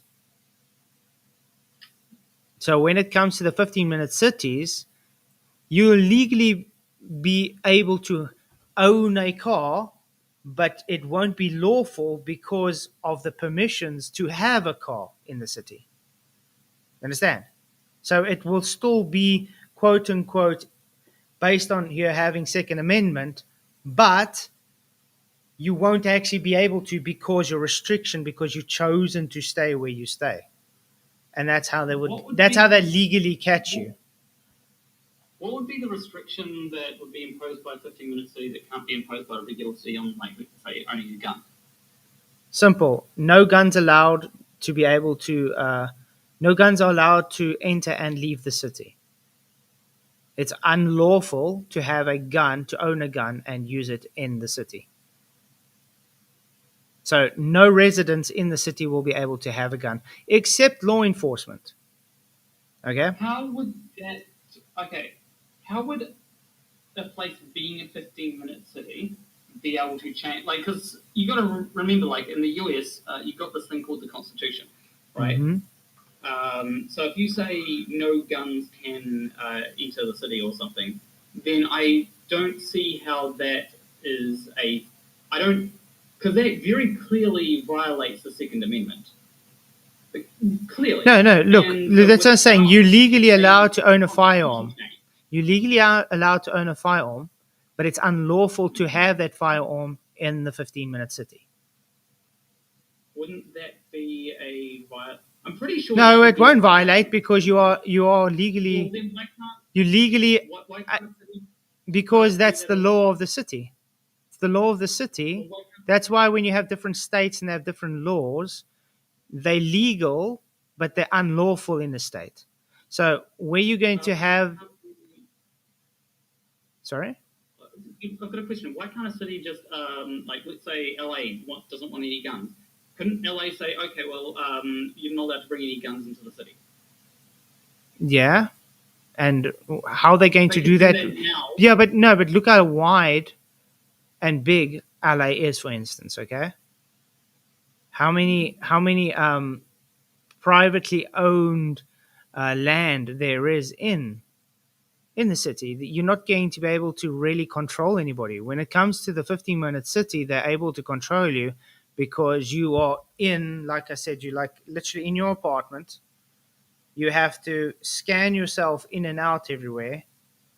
You are kept under the tight rope. And I'm trying to think of what's that movie? Premonition. I think it's Premonition. You know, where they're able to, where they like, what's it? Where they can say this guy's about to break the law before he does it. Have you watched that movie before? I've heard about like ideas about like that, but like I haven't. Well, if you take that idea, okay, it's Minority Report. There we go. Thanks, PJ. Minority Report. So if you take that idea of you're in a city now, the 50-minute city, and you just got your apartment, you are under a set of laws that govern that city. Okay, you legally are allowed to have things, but because the laws of that apartment prohibits you from owning it, it doesn't take your Second Amendment away.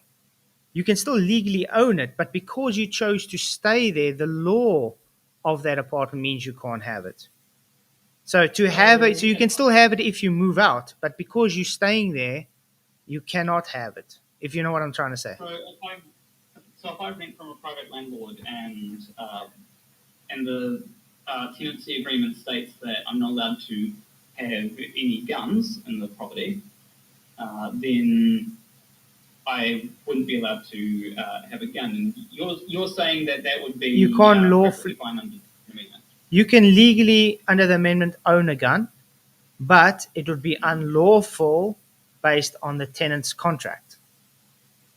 Okay, so that if that is a thing that is allowed to be done on a tenancy agreement, that could happen now. Yeah, that can happen. That's exactly what. But that's exactly the restrictions you will be putting on yourself when you move into a 50-minute city. Well, that's the restrictions that a landlord can put on you. Not necessarily. That is not inherent to a 15-minute city. It would be inherent to whichever landlord. A landlord runs an apartment block. Well, no. And you move into that apartment block, and the rules are you're not allowed to own a firearm or not allowed to take firearms into that apartment block. Then that is a rule that can be enforced without the need of creating. And and do you choose to stay in that apartment block with those laws, with those rules? Well, it depends. Like, if you need a place to rent and the apartment block is the only place that you can afford, what other options do you have? Yeah, so you choose to stay there. So by default, you're throwing away your right to own a gun to stay in a place that says you're not allowed to have a gun. And that's exactly what the 15-minute city stands for. That can be done now.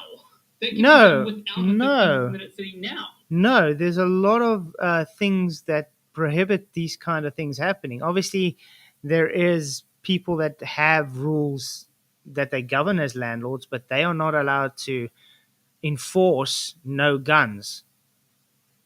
They're not allowed to enforce they're not allowed to enforce a person not allowed to have a gun on their property. There is no such. That would be going against the Second Amendment. If people enforce it now, then why would they be allowed to enforce it in a 15-minute city? Because the 15-minute city is a close-knit community that they do not want crime. They do not want people to be congested or fit with any problems. So therefore, you will move willingly to your apartment block, take your ID card, which is digital, and everything will be based on digital currency. You use that same card or whatever to swipe, go to the shop, buy your food, go in and out your apartment, go to work. They're able to have tabs on you 24/7. You won't have your own privacy. They'll know if you take a shit in that city. I mean, that's something that already happens. Like, I'm sorry, you can't tell me when I take a shit in my house right now. I mean, your phone might be able to. I don't know if you have a phone, but like if you've got like Google, if you're logged in on to Google, Well, what if my phone's on charge or it's off? Maybe I don't know. But yeah. Like, the thing is, any of those things everything that you've mentioned does not change with a 15-minute city. It does. The difference between a 15-minute city is that you can just get to the supermarket without needing to drive there. You're not forced into driving to the supermarket, which you are in a lot of current cities. And that comes back to my point, though. Let's say you've lived there now a generation. You got your child. Your child has never learned to drive a car because they didn't need to learn how to drive a car.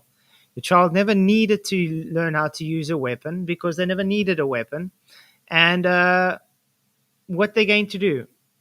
Oh, wait, you are dependent now to stay there for the rest of your life and your children and children's children and doing whatever the government says you should do. You are now forced because that's all you know. You understand? So you can't expect that person that's brought up without knowing how to use a car, without knowing how to use a gun, without knowing how to build a fire or whatever. They don't know anything else other than their 15-minute city. When they need to now leave the city to actually get somewhere, they can't survive on their own because they don't know what to do. You understand? But like that's the case even now. Like a lot of people don't want to leave where they've been brought up because they feel dependent. They may be dependent on their job that's there. They may be dependent on friends that live there, relationships there, family members there. There's a bunch of stuff that you can be dependent on. I reject this idea that the only thing that you can become dependent on is the government. There are plenty of other things that you can become dependent on, especially like for disabled people. If you are disabled, then there will be cases where you are dependent on another person because maybe you can't get around as easily, or maybe uh, or maybe it's difficult for you to go outside for a long amount of time, whatever the case may be.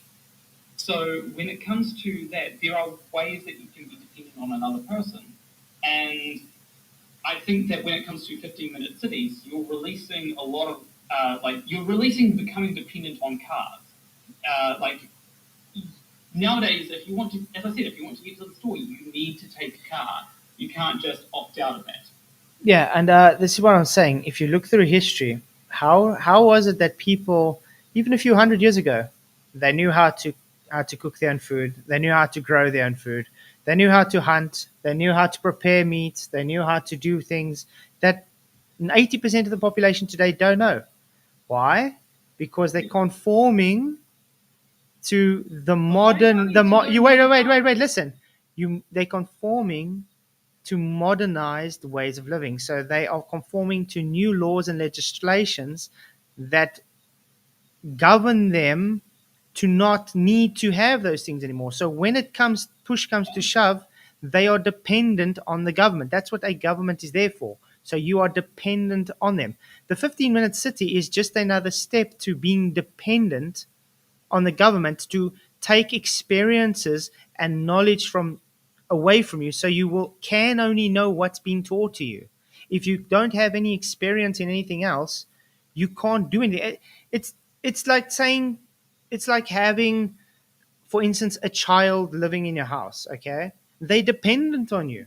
They can't go get a job. They can't go and buy food. They can't do anything because they're dependent on you as a parent. It's exactly the same. Now, now in the 15-minute city, you are that child. You can't do anything else because that's all you know.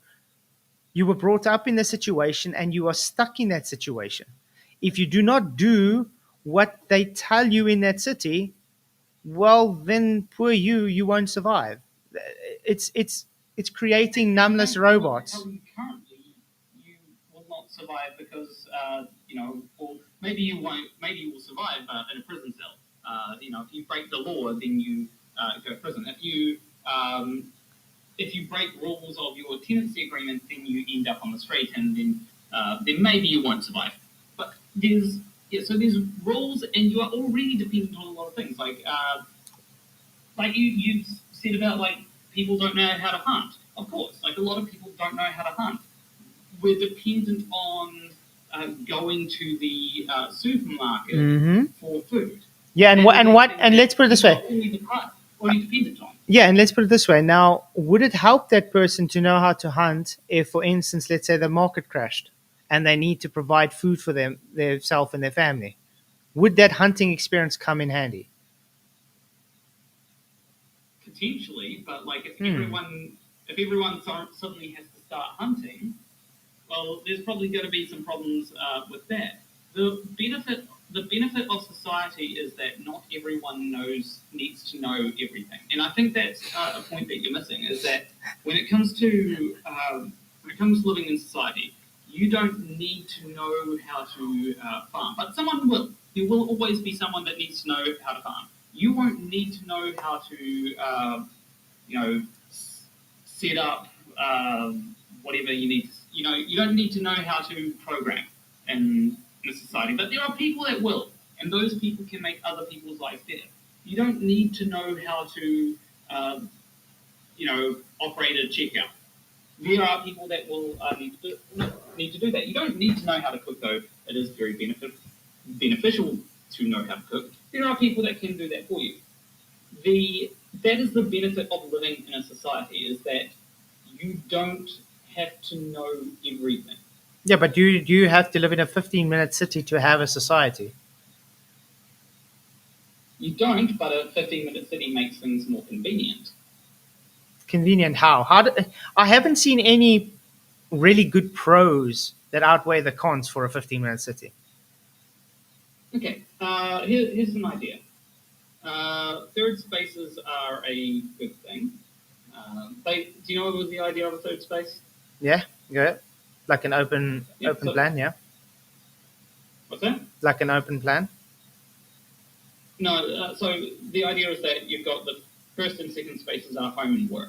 The third space is another space that people can exist in, like outside of those Social, spaces. yeah, for social. So like a bar and stuff like that. Mm-hmm. With the way that current cities are currently set up, it makes it hard for third spaces to exist, especially. And I just had a thing crash.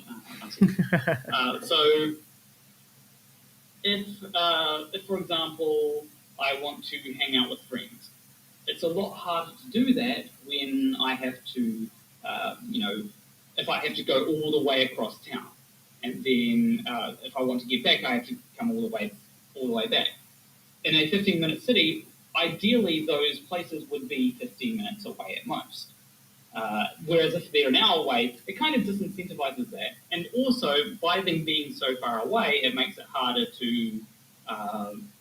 for places to survive when people are disincentivized from going to those places. So a bar, for example, will see less traffic if everyone is further away from that bar and then has to either drive to that bar, find parking, and all that kind of stuff. Whereas if you are really close to it 5 minutes away, you're more likely to go to it, right? You'll walk to it. I've known people that won't go to certain places because they're too far away. I've experienced that struggle. And so that is one benefit. And that is good for social interactions. If you want to interact with people, and being social is really good. It's really good for just being a human. And do you think this will make people lazy? No, I think the opposite. I think people will actually go out more. Well, if you look at there's a city in America, they call it the fattest city in the world or something.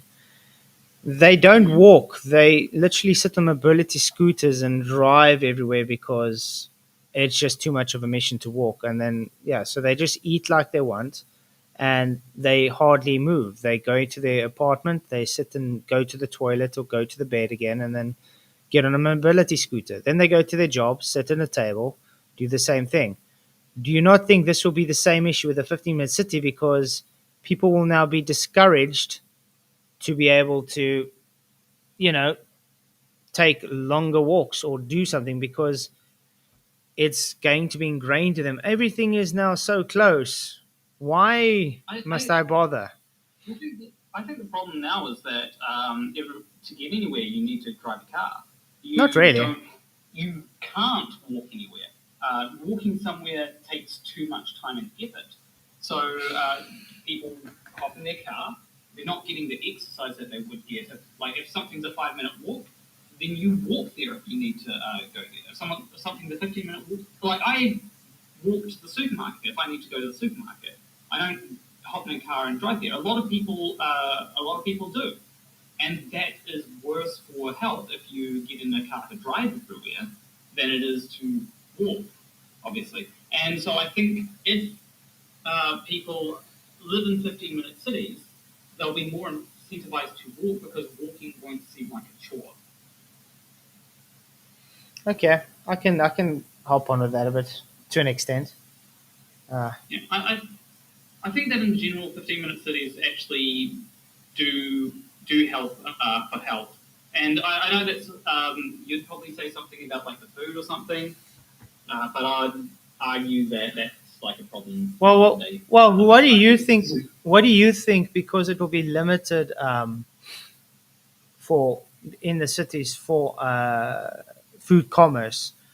Do you think it's going to be the businesses that, like for instance, the bigger franchises like McDonald's and things that will be the food No. choices there? This is another benefit of 15-minute cities, is because it's just easier to go places. Like if you want to go to a cafe, it's right there.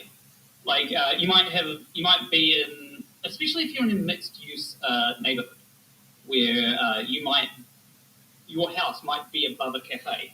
So if you need to go to a cafe, it's just down a block of stairs. And that again, that helps for if you want to, you want to hang out with someone or whatever.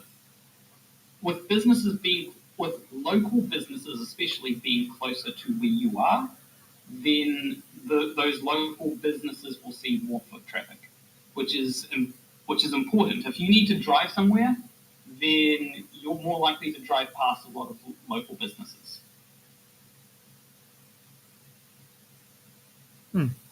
It's interesting. Yeah, I think that there are a lot of benefits from just like things being closer together. Mental health is an important thing. Also, one thing that I do not like about too many cars is there'll always be at least one asshole. I see this like at least once a week. There'll be one asshole that one person that has the smallest dick and is compensating for it by making his car loud as shit. Right? That is something that is really annoying and irritates me to no end because I don't know what it is about it, but it just does something and my brain does not like it. So you don't like loud cars? I don't like loud cars that are trying to be loud, if that makes sense. Hey, I was at that stage where I was proud of making my car as loud as possible. Could hear me like 10 kilometers down the road. Yeah, but it's like it is annoying. Like Yeah, the older I've got now, the older I've got, just like yeah, the older I've got now, it's like I've sort of toned down. It's like I don't need that thing anymore. You know what I mean? But when I was younger, it was cool. You know what I mean? It was the Fast and Furious days. You know what I mean? yeah, I get that it like seems cool, but like for me, it's one of those things where it irritates me. There's just something in my brain that when you have a really loud car and you just drive past me, my brain hates that. Like I'll physically react to it. Yeah, it's not for everyone. Like So that involuntarily physically react. well, then that makes you think. Would you roll the do you roll the like electric car or petrol or combustion cars? Electric cars. Electric. Yeah. So would you like, for instance, like the Tesla itself, self driving autonomous? Do you like that? I'm not a big fan of self-driving. I get that if enough advancements are made, it could potentially be better than a human driver. I just don't like the way that it's currently going. where it seems to be worse than a human driver, and there are ways to just you can put there are vehicles that you can put a cone on, and then you're holding up a bunch of traffic with one car. Mm-hmm. Yeah, the reason I don't like the electric cars though is it's it's actually a lot more. How can I put it? Let's, for instance, take cobalt mining just to do the lithium batteries. It's a lot more. Yeah. It's actually a lot more hazardous doing that, and it costs more to do that, and it hurts the environment more than what it does just for 10 years of combustion driving. You know what I mean? And it sounds cooler. Combustion cars sound much cooler than just that normal. You know what I mean? I do like, because I've been in a car that's a hybrid. Yeah. I like how quiet they are, and how you can be at lights, and Yeah. and you will just be peace rather rather than you hearing the engine of the car. Yeah, I mean, I do like that, but I do agree with you to a point about the whole, the need to mine cobalt. It's not great for the environment. Like cars in general, the production of cars in general is not great for the environment, as well as the fact that a lot of places, their electricity creation is from just burning fossil fuels. That's also not good for the environment. So, in that sort of sense, I think that there are issues that not on. I think the issue is with cars. Public transport, on the other hand, and being able to walk everywhere or being able to cycle everywhere, I think that's a lot better. Like, if you live in a 15-minute city, you don't need to drive. Therefore, you don't need to create so many cars. And what that means is that the 15-minute city has a better impact on the environment. Yeah, that's another positive, obviously, because you're going to have people cycling rather. Yeah, and that's why I also support cycle lanes. There's a lot of people that don't like them. Have you found that there are two groups of people that get an undeserved? Now I know that you probably say flat earthers, but there are two groups of people that I've found that get an undeserved amount of hate. And Christians. What's that? Christians. That is not one of the groups that I was talking about. But they are one of the most hated groups that you can find today. And imagine being a flat Earth Christian; it's even worse. I mean, when it comes to Christians, there are a lot of Christians. Like in government, I think most people in government are Christian. No, not really. Used to be at at a stage. Today, you'll rather call them what Dawkins will say, cultural Christian. Some of them, I would probably agree with that. There are some people who I'd say don't act like Christians, but that gets into. I agree with that too. I agree with that too. What's that? I agree with that. Yeah. Also, I just realised that. Oh no, things aren't going wrong yet. So the two groups that I find that get an undeserved amount of hate are vegans and cyclists. Cyclists. Yeah, people don't like cyclists, but then again, they don't like campers either. People that drive with caravans. I don't know why. But cyclists, for some reason, people don't like them. I think it's because they see them as a nuisance for some odd reason. Yeah, I think that is part of it.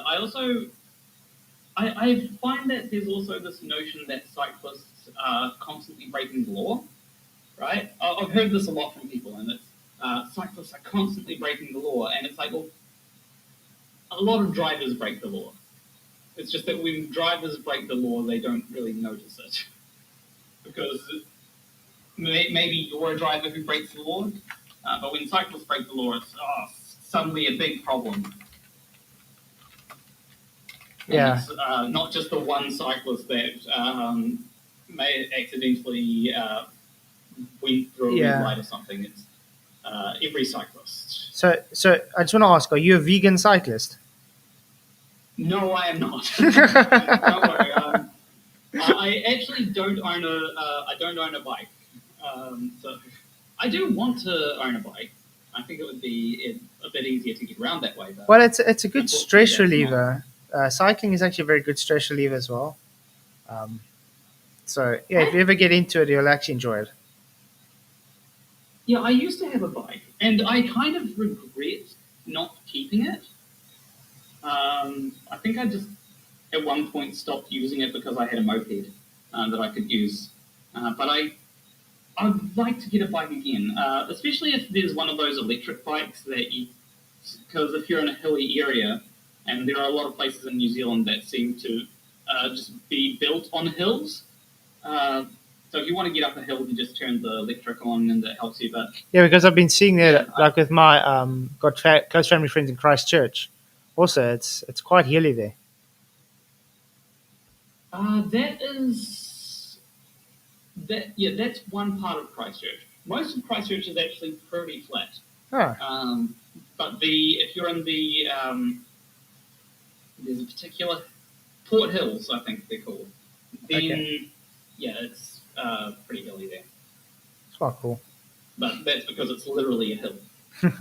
Um, So, why do you think but people yeah, hate vegans there? they honestly, it just seems to be that they find them annoying. What Like you know everyone knows the joke, right? Everyone knows the joke. vegan How do you know if gains? someone's a vegan? They'll tell you. Yes, that is the truth. You know, It's usually the case. I have found that it's not always how it's not always the case. It usually, I find that often it comes up because of someone. You know, I might be cooking someone something, and then they'll say, "Oh, I'm vegan, so don't put any meat in it." It's like, or any animal products in it. It's like, okay, cool. And food is a big part of culture. If you want to throw a party and there's a vegan, you know, the vegan's probably going to let you know, hey, I'm a vegan, so please have vegan options. Yeah, You know, if you. So yeah, I think that is a particular thing that needs to be considered. yeah. Hmm. Uh, But then I also find that there are vegans that can be a bit annoying about it. mhm. Like seriously, there are. Yeah, You've I don't have an issue sure? specifically with vegans. I just have an issue when they try and push it on other people and say, it's wrong if you, for instance, like you get people that are carnivore, they go on the carnivore diet, and then you get the Yeah. vegans that are like calling them the most evil people on the earth. You know what I mean? But then I also find, honestly, I find the anti-vegans to be just as annoying as those vegans that will do what you're describing there. Like someone who's like, oh, all vegans, this, that, and the next thing. I find them to be just as annoying. Yeah, I think what you should take on this is we don't need to push onto someone else. Mm. Mm. But I will say that I do think that I have a good compromise, right? Because like vegans kind of do have a bit of a moral high ground in the sense that less of harming this animal harm. Not actually. If you look at vegan there are farms, some vegan farms are are actually terrible because all the pesticides and things they use, they kill more insects and birds and things to keep the crops for their vegan crops proper than it does just for an ordinary crop. So it's quite telling that they have to play the blind card for I, the vegan crops when I'm not entirely sure about that because I know that like with animals you have to grow a lot more crops to basically you're feeding your food, which is another thing. If you use more space and land to if you're using more space and land to grow food for your food, then it'll take you have the problems with growing crops, but more so. So I'm not entirely convinced that vegan Like if I want to buy rice, for example, uh, and there's been rice, or if I want to buy soybeans, right? I don't see much of a difference between, maybe there is, but I don't see much of a difference between the soybeans that would be made for animal production and the soybeans that would be made for my own production. Yeah, I guess it's got to do with the proteins.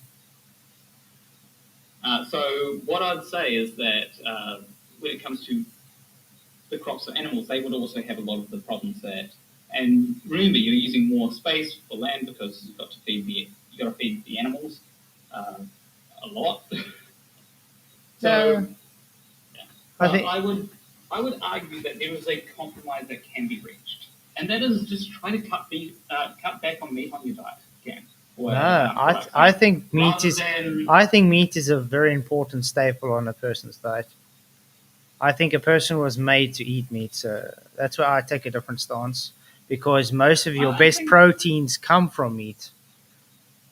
I think that, like, for some parts, meat is good for a diet, but then there are also you don't need to be eating as much meat as people eat today. In fact, from what I've heard back in like the olden days, people didn't need to eat as much meat. Meat was not as much of a staple part of the diet as it is now.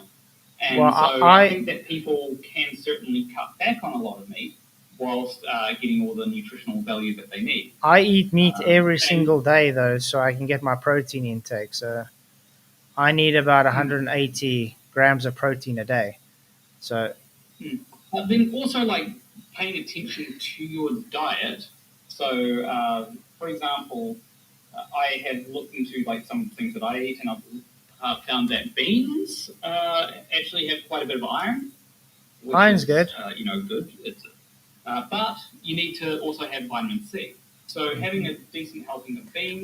I think and I think if you just have a decent amount of everything, it's good as long as it's balanced. I don't think too much of one thing is a good thing in the long run. oh, definitely not. Like those carnivore diets that you brought up. Carnivore earlier, diets I are don't very think that they're good. no, they're very good. I've seen good health benefits on a lot of people, especially if they got skin diseases. Carnivore diets has helped a lot, but would I recommend it for longer than 6 months? No, I would say Yeah, I would say do it and then go off it a bit and then go on it again, kind of thing. But I am a guy that says go balanced with everything. I would disagree with carnivore diets being good because of the simple fact that scurvy is not something that we need to bring back. Well, I've seen people go on I- carnivore diets a long time and haven't got scurvy. They've actually been healthier than what they were. I mean, I can show you some people that's, sorry to say, been vegan for years. They were sickly, and as soon as they went on the carnivore diet, they were different people.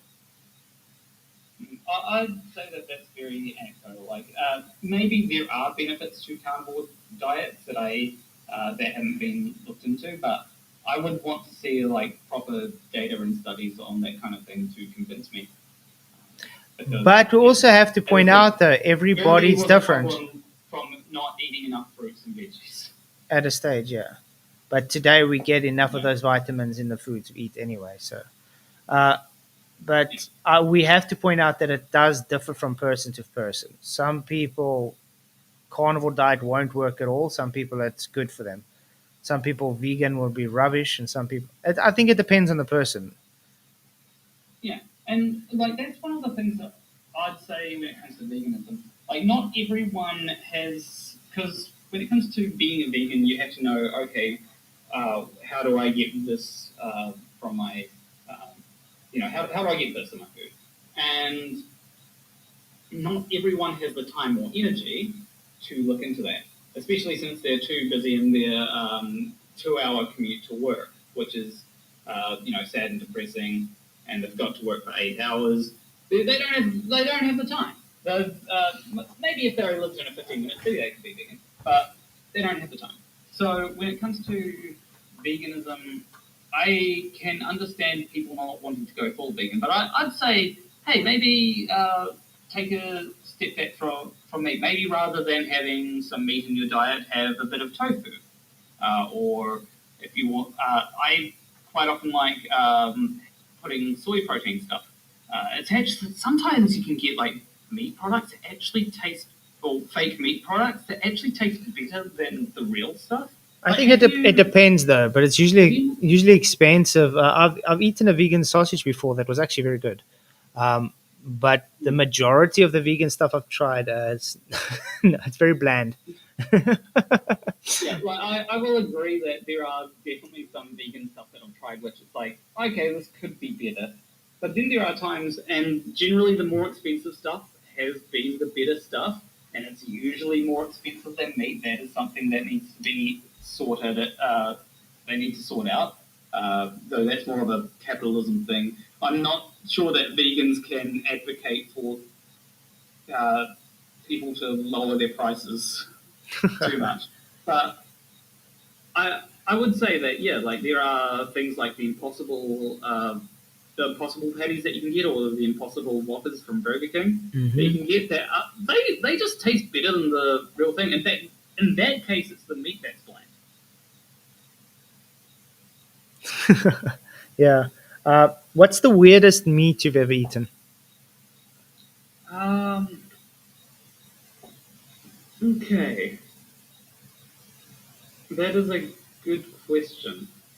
Um, I believe I've had lamb's frying bacon before. That's quite good. So that's that, but that's like a very common thing. Yeah. Probably either cow heart or there's these sweetbreads, I think they're called, that are glands from the sheep's neck. Okay, interesting. Yeah, Yeah. you should come to South Those- Africa sometime. You can try yourself some giraffe or crocodile or kudu I've had or kangaroo. snake. Kangaroo. I heard kangaroos taste sort of like snake.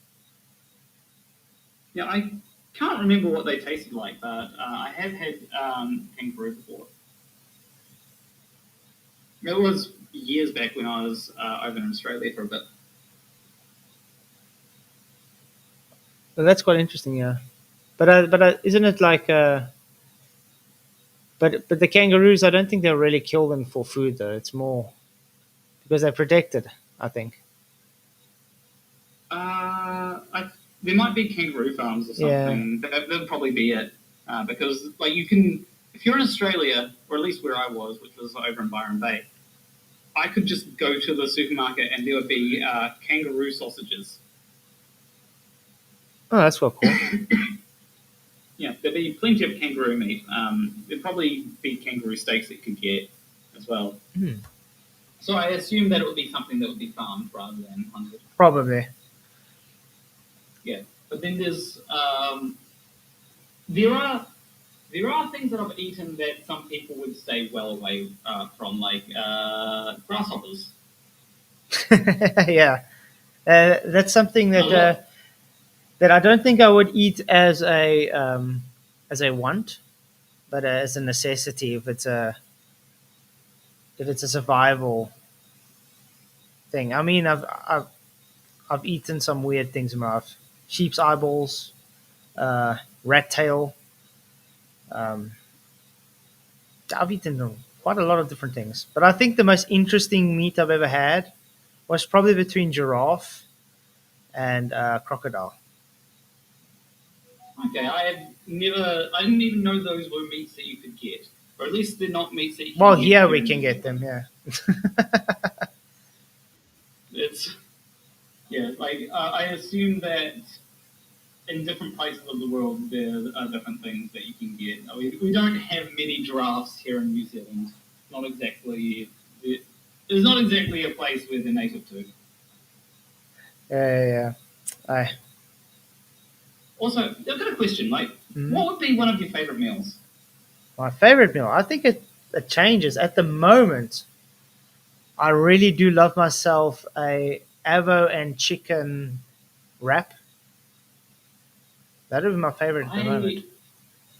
I recently had a desire to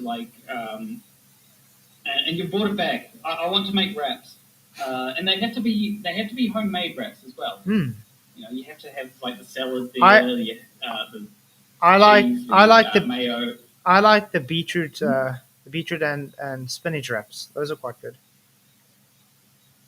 Oh yeah, Hmm. I sometimes have beetroot and wraps, but I don't buy a lot of beetroot. Yeah, I take it for the iron. That yeah, that's a good point. Maybe I should, because I do try to make sure that I'm getting enough iron in my diet. It's good. But yeah, one of my favorite foods. Like I tend to like spicy foods, so if I can put spice into something, I will.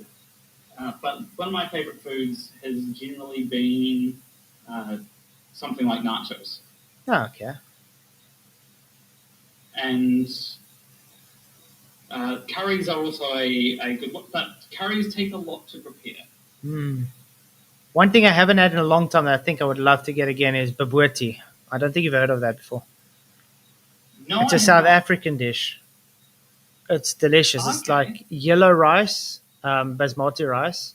It's a mix of okay. like egg and chutney, and you put raisins in. Oh, it's delicious. Let me see if I can get a. That's something that I might have to try at some point. Yeah, I've had some certainly interesting things. Like there was something that I had a few months back that my partner made for me, and that was a chicken chowder. It was beautiful. Yeah. Nice. So things like that can be really nice. Just anything that has a lot of flavor, really, and that's the problem with some people is that they don't put enough flavor in their food. Yeah. There's some people that's very bland, and then you get the people that their hands are too heavy with the salt. Yeah. Yeah. Um, Because at a there are stage, times when I mean, believe it or not, at a stage I was like over 100 kgs. I wanted to become a chef, so I would eat practically everything. I was very overweight. Uh, it was uh, it was something. yeah, I personally think I need to put on weight. How much calories do you get in a day? Don't you count your calories though?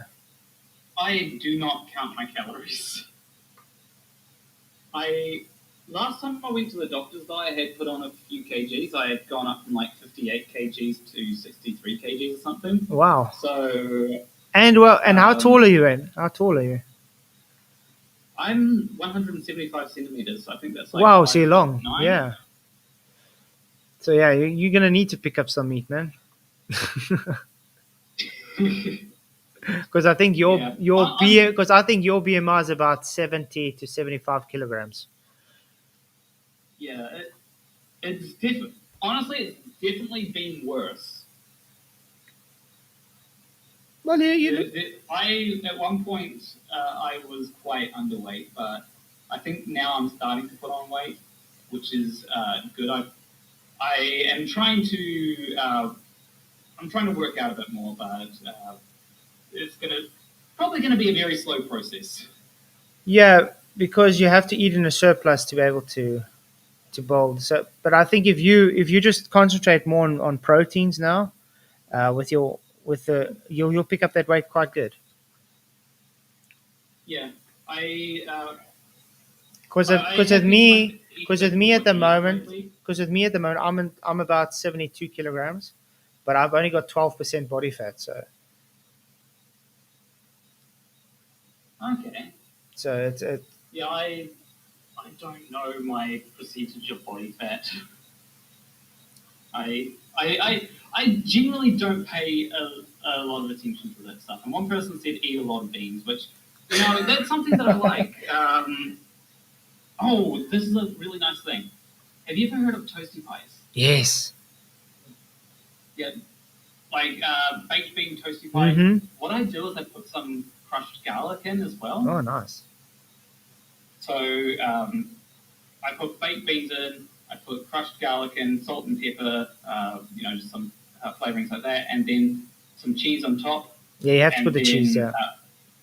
and then it, very nice, very nice. Since I worked out that I could put garlic in it, I've always put garlic in it. Yeah, garlic does. No, I think the cheese and the garlic work well together. Yeah, I mean that's what garlic bread is, right? Cheese and garlic. Yeah, practically. Cheese, garlic, and butter.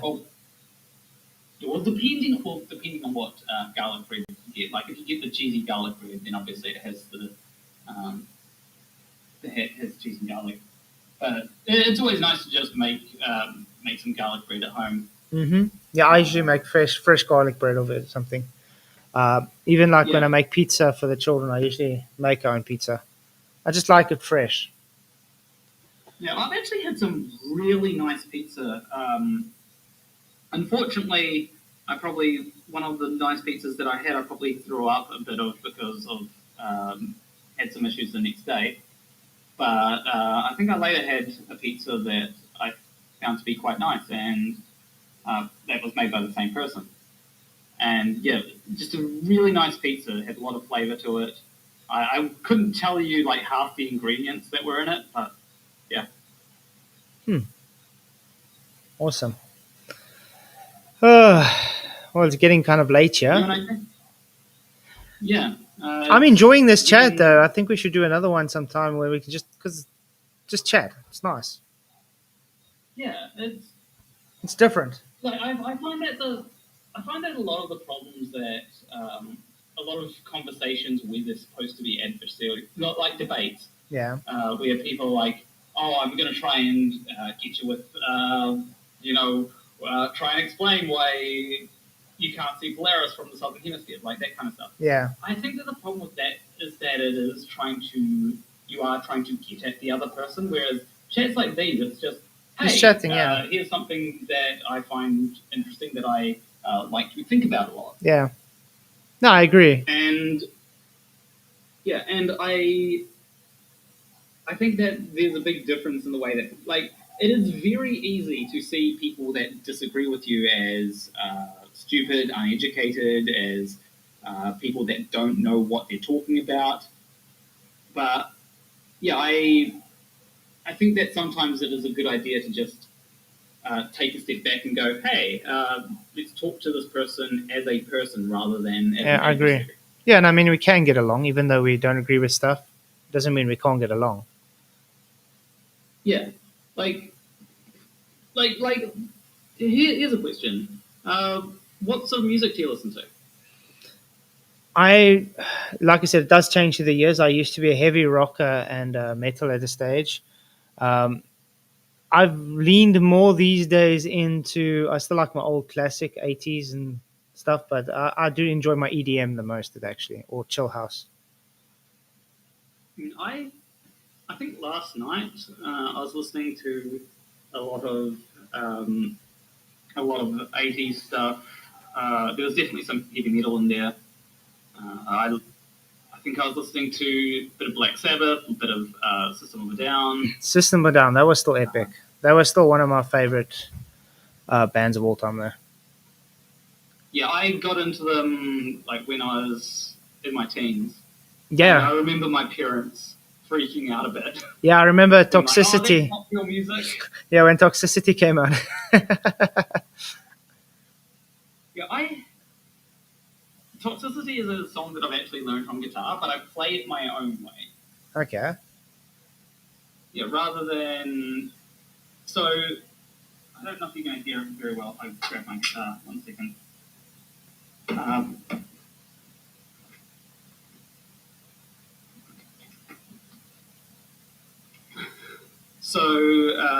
Like the way that it's meant to be played, and I do start off playing it the way that it's meant to be played, is like this.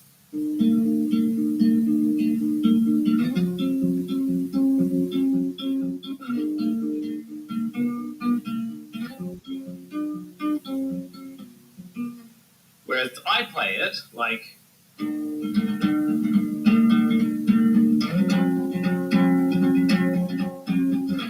Yeah, yours sounds more chorus-like. Yeah, yours sounds more chorus-like, but that was still one of the songs. I loved it. Yeah, I. What one? There's a few that I really liked at times. I know that I got really into BYOB at one point. Mm-hmm. I have listened to plenty of different variations of that. Same with IEAIAIO. Mm-hmm. That's another one. It's just got such an interesting rhythm. And You see, I like the style of System of a Down. I think that's what caught my attention to them. yeah, a lot of their songs are very different. Like Yeah. you can like steal this album, for example. You can have songs like Roulette on it, which comes completely out of nowhere. It's just like an acoustic an acoustic jam, and then All of a there's sudden, a huh? highway song. I don't know if you've ever watched. It's a YouTuber, Moon. Oh, what's the guy's name?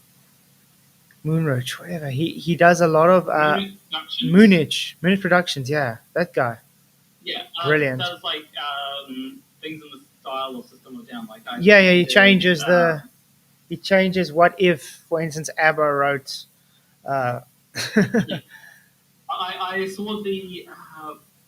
I think it was System of a Down wrote "Toxic" by Britney Spears. I think it was. That guy's good. And yeah, and it's just like I know that like people that are fans of the original won't like the System of a Down version, but I was listening to it. I liked it. This is pretty good. This is the sort of music that I like listening to. Yeah, no, he's good. He's got a good talent. Yeah, I like when people take a song that I like and do an interesting variation on that song. Yeah. Like, I've actually done that with. To be fair, this was part of a course, but I did that with with Cocaine by. It was originally written by J.J. Cale and then covered by Eric Clapton. And I made a bit of a heavier version because I had access to a studio and all that. And unfortunately, the drums didn't sound that great. Yeah. Except for the what I forgot the name of them. I think it's the tom-toms. Those drums. Those sounded really good. I think I got the right mics for them, but everything else, like the snare drum, just doesn't sound. It sounds a bit off. Yeah, it's usually the hi-hats. It's usually the hi-hats and the snares that don't. Yeah. Also, the hi-hats were sounding off. Mm-hmm. But the when I had fills, people were like, those fills sound amazing. Everything else sounds like shit. But and it was a fun experience though. So what instrument would you prefer playing, drums or guitar? I am a lot better at guitar than drums. I do not play drums enough to have gotten good at it at all. Yeah, it takes a lot of practice. Yeah, and it's also so I have the same problem with keyboard. You know, you've seen the keyboard in my videos, and I can play a little bit, but as soon as I'm trying to do different things with both hands, that is when I start to have trouble. Yeah, so like because you're concentrating on the left and then your right hand has to do something else and then you get confused. Yeah. The trouble that I have is that both hands have different rhythms that they're trying to do. So I think at one point I was trying to follow a tutorial on learning Don't Stop Believing by Journey. Oh, yeah. Don't stop.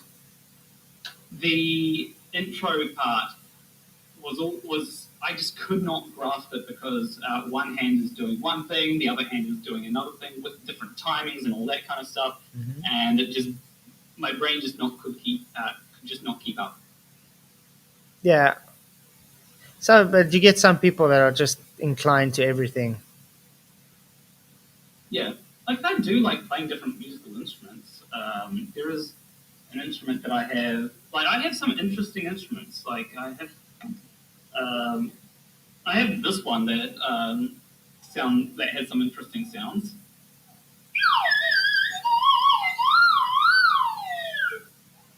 Interesting. It's a slide whistle. And then I have like some wood blocks. I have a triangle as well, which I'm sure I can find a use. Ah, so you were one of Not a those. lot of You were one songs. of those kids in the band who were standing with the triangle going ding. No, that if I eventually form a band, that's going to be like one of my roles. It's just like to it's just like ding the triangle every so often. Yeah. But then I'll still play the guitar because like I like my rhythm guitar. I'm not Nice. that good at lead, and also I find that. So I think one of the reasons why I do a lot of rhythm guitar is because I did busking for a while, and I've found that when you're busking, you have to constantly have a decent amount of sound. You can't just have some time where you've got downtime in the track. Yeah.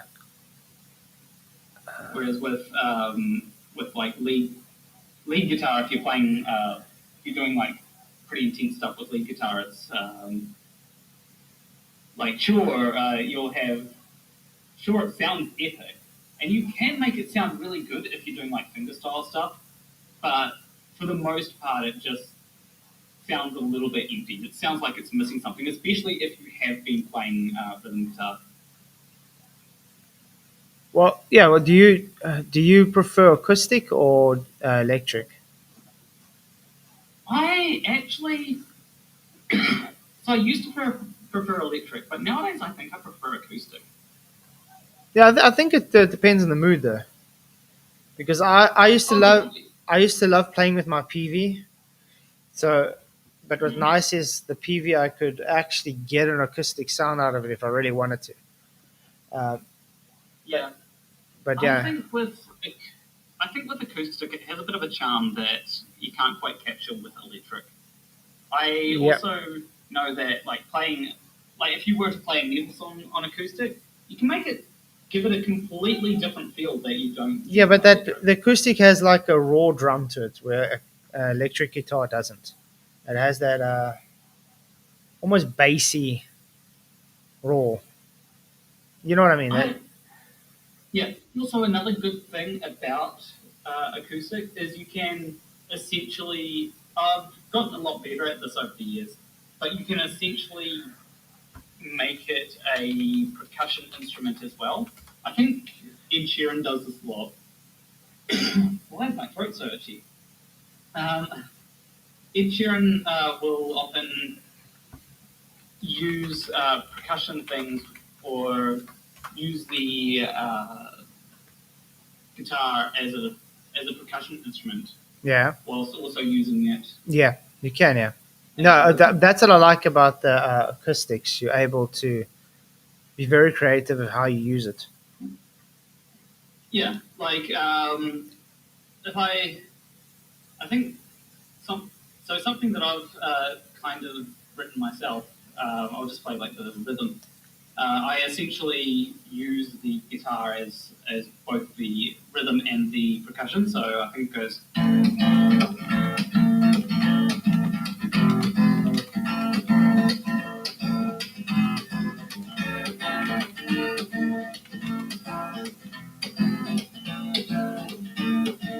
Nice. Now you should play Sultans of Swing. Uh, it's been a while since I played that one. Oh,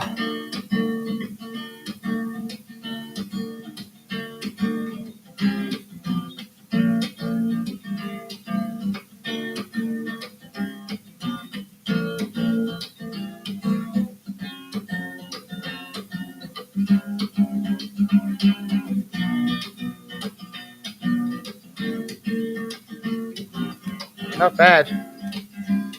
Not all the time. not bad. You're just gonna have to set your E string. It's a bit out. Probably.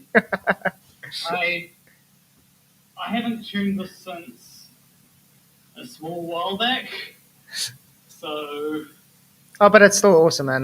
No, I see you enjoying that. So that's what counts. yeah, I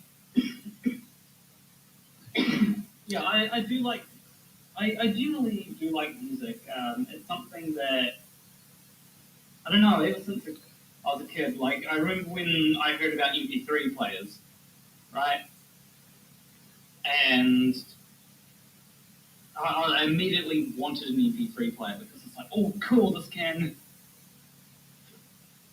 Yeah, the MP3 players were awesome. And now, if you talk to Yeah. anybody what's an MP3 player, they're like, I've got a phone. Yeah. What's an MP3 file? Exactly.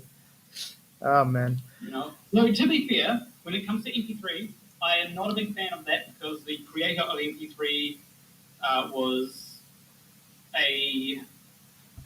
They did some like proprietary bullshit with it. That's why I prefer things like OGG. And like when I think the patent or something expired for MP3, and then the person was like, "Oh, you should use this format instead." And it's like, we see what you're trying to do. Mm-hmm. But that's what they do. Yeah.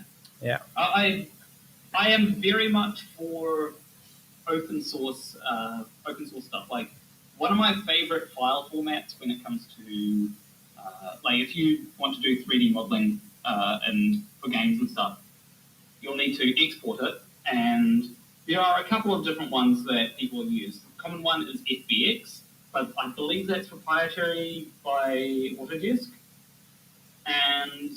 But like one of my favorites is GLTF, which is a open source one that was made by the Kronos Foundation. In fact, I quite like a lot of the stuff that the Kronos Foundation have done. Okay. They've made, I think they designed the specifications for OpenGL or something. They've also, obviously, they've done a couple of different 3D file formats. So they've done Collada and GLTF. Have you written any games? Yes, I have. What type of games do you like making? Most of the games that I've made have been in GameMaker. There's been a few in Unity that I've made, but most of the ones that I've spent a lot of time on have been in GameMaker. They've been generally platformer RPG hybrids. Okay, yeah. Because the only game I've ever done was on Java, and that was creating a football manager game. What a mission! Okay. What a mission! Yeah, I've generally created like 2D platformer hybrid stuff. Oh, that's nice. And when it comes to other games though that I've made, one of my favorites was a bit of a horror game. Mm-hmm. It was the idea behind it was I was in the 2D team, so it was a game jam. We had 48 hours to create a game, and I was in the 2D team because we're going to like create art, 2D art, and all that. And I was like, hey, why don't we make this 3D, but still make all the assets 2D? Huh. It actually turned out pretty well. Not a lot of scary stuff that happens, but if you turn off the lights, you can try to get yourself scared. Sure, interesting. We should actually try and stream one of it, playing some of those games sometime. Maybe. Yeah. I've tried to get FTFE to stream one of the games. Like, there's a game that I've made called Flurpia, so I've realized that I can probably make it better if I were to have my own engine for it, because I've realized the power of just doing things in 3D. Yeah. Unfortunately, GameMaker is not good for 3D stuff. Unreal. If you just do half of the stuff in 3D, and if you can get yourself a good have system, a if you can get yourself a good system, and you can use Unreal Engine 5, the it will be unlimited power. To some extent, but like the way that I'm doing things is a little bit different to how Unreal Engine does things. You see, I'm using what's called a cabinet projection. Okay. So rather than looking like a, I'm trying to work out how to explain it. You know how there's Pokemon games, and it's kind of top Yeah, down. yeah, yeah. It looks And, almost. like, It almost looks Game Boyish. yeah. Rather than that, the buildings have sides to them, but only one side is visible of the building. Okay. The other side doesn't get shown, and that's called a cabinet projection because the way that cabinets, if you're looking in a building manual, the way that cabinets are shown is they'll have it'll be an orthographic view, but one of the sides will be visible. Yeah, it reminds you of like Contra. I don't know. I think it might be too that too is. far in front of your time. Contra, we used to play on TV games. It has that same kind of protection, the background. I think some of the Earthbound games might have the projection I'm talking about. Okay, yeah, I'll check it out and we'll see. But yeah, it was great chatting to you, man. Sorry, I got to go. Getting a bit late. Okay, we well, should actually do this more often. It's actually quite cool. It's been fun. It hasn't been too combative. Mm. It's just trying to work out which topics to talk about. You know? Yeah, I think next time we work out a topic specifically to talk about. Sure. Yeah. But it was great. Thank you very much. No problem. Hope you have a great Have a nice one. day further, because I think it's a day by you now. Yeah, it's 10:47. Yeah. By me, it's like 10 to 12 at night. I should probably, before you go, I'll just read out the one super chat that I got there. By the way, it broke things. So thanks, FTP. Under Chuck Norris's beard isn't chin, but another fist. Okay. And I also got a super chat. Thank you, Roger Little. It says, play old school Hollywood. Ooh. Oh, I don't know that one on guitar. But that would sound cool, though. Yeah. But yeah, I appreciate the chat, man. We'll get together again and chat again. Yeah, sure. All right. Shot. Take care. Cheers. Listening, man. Bye. Bye.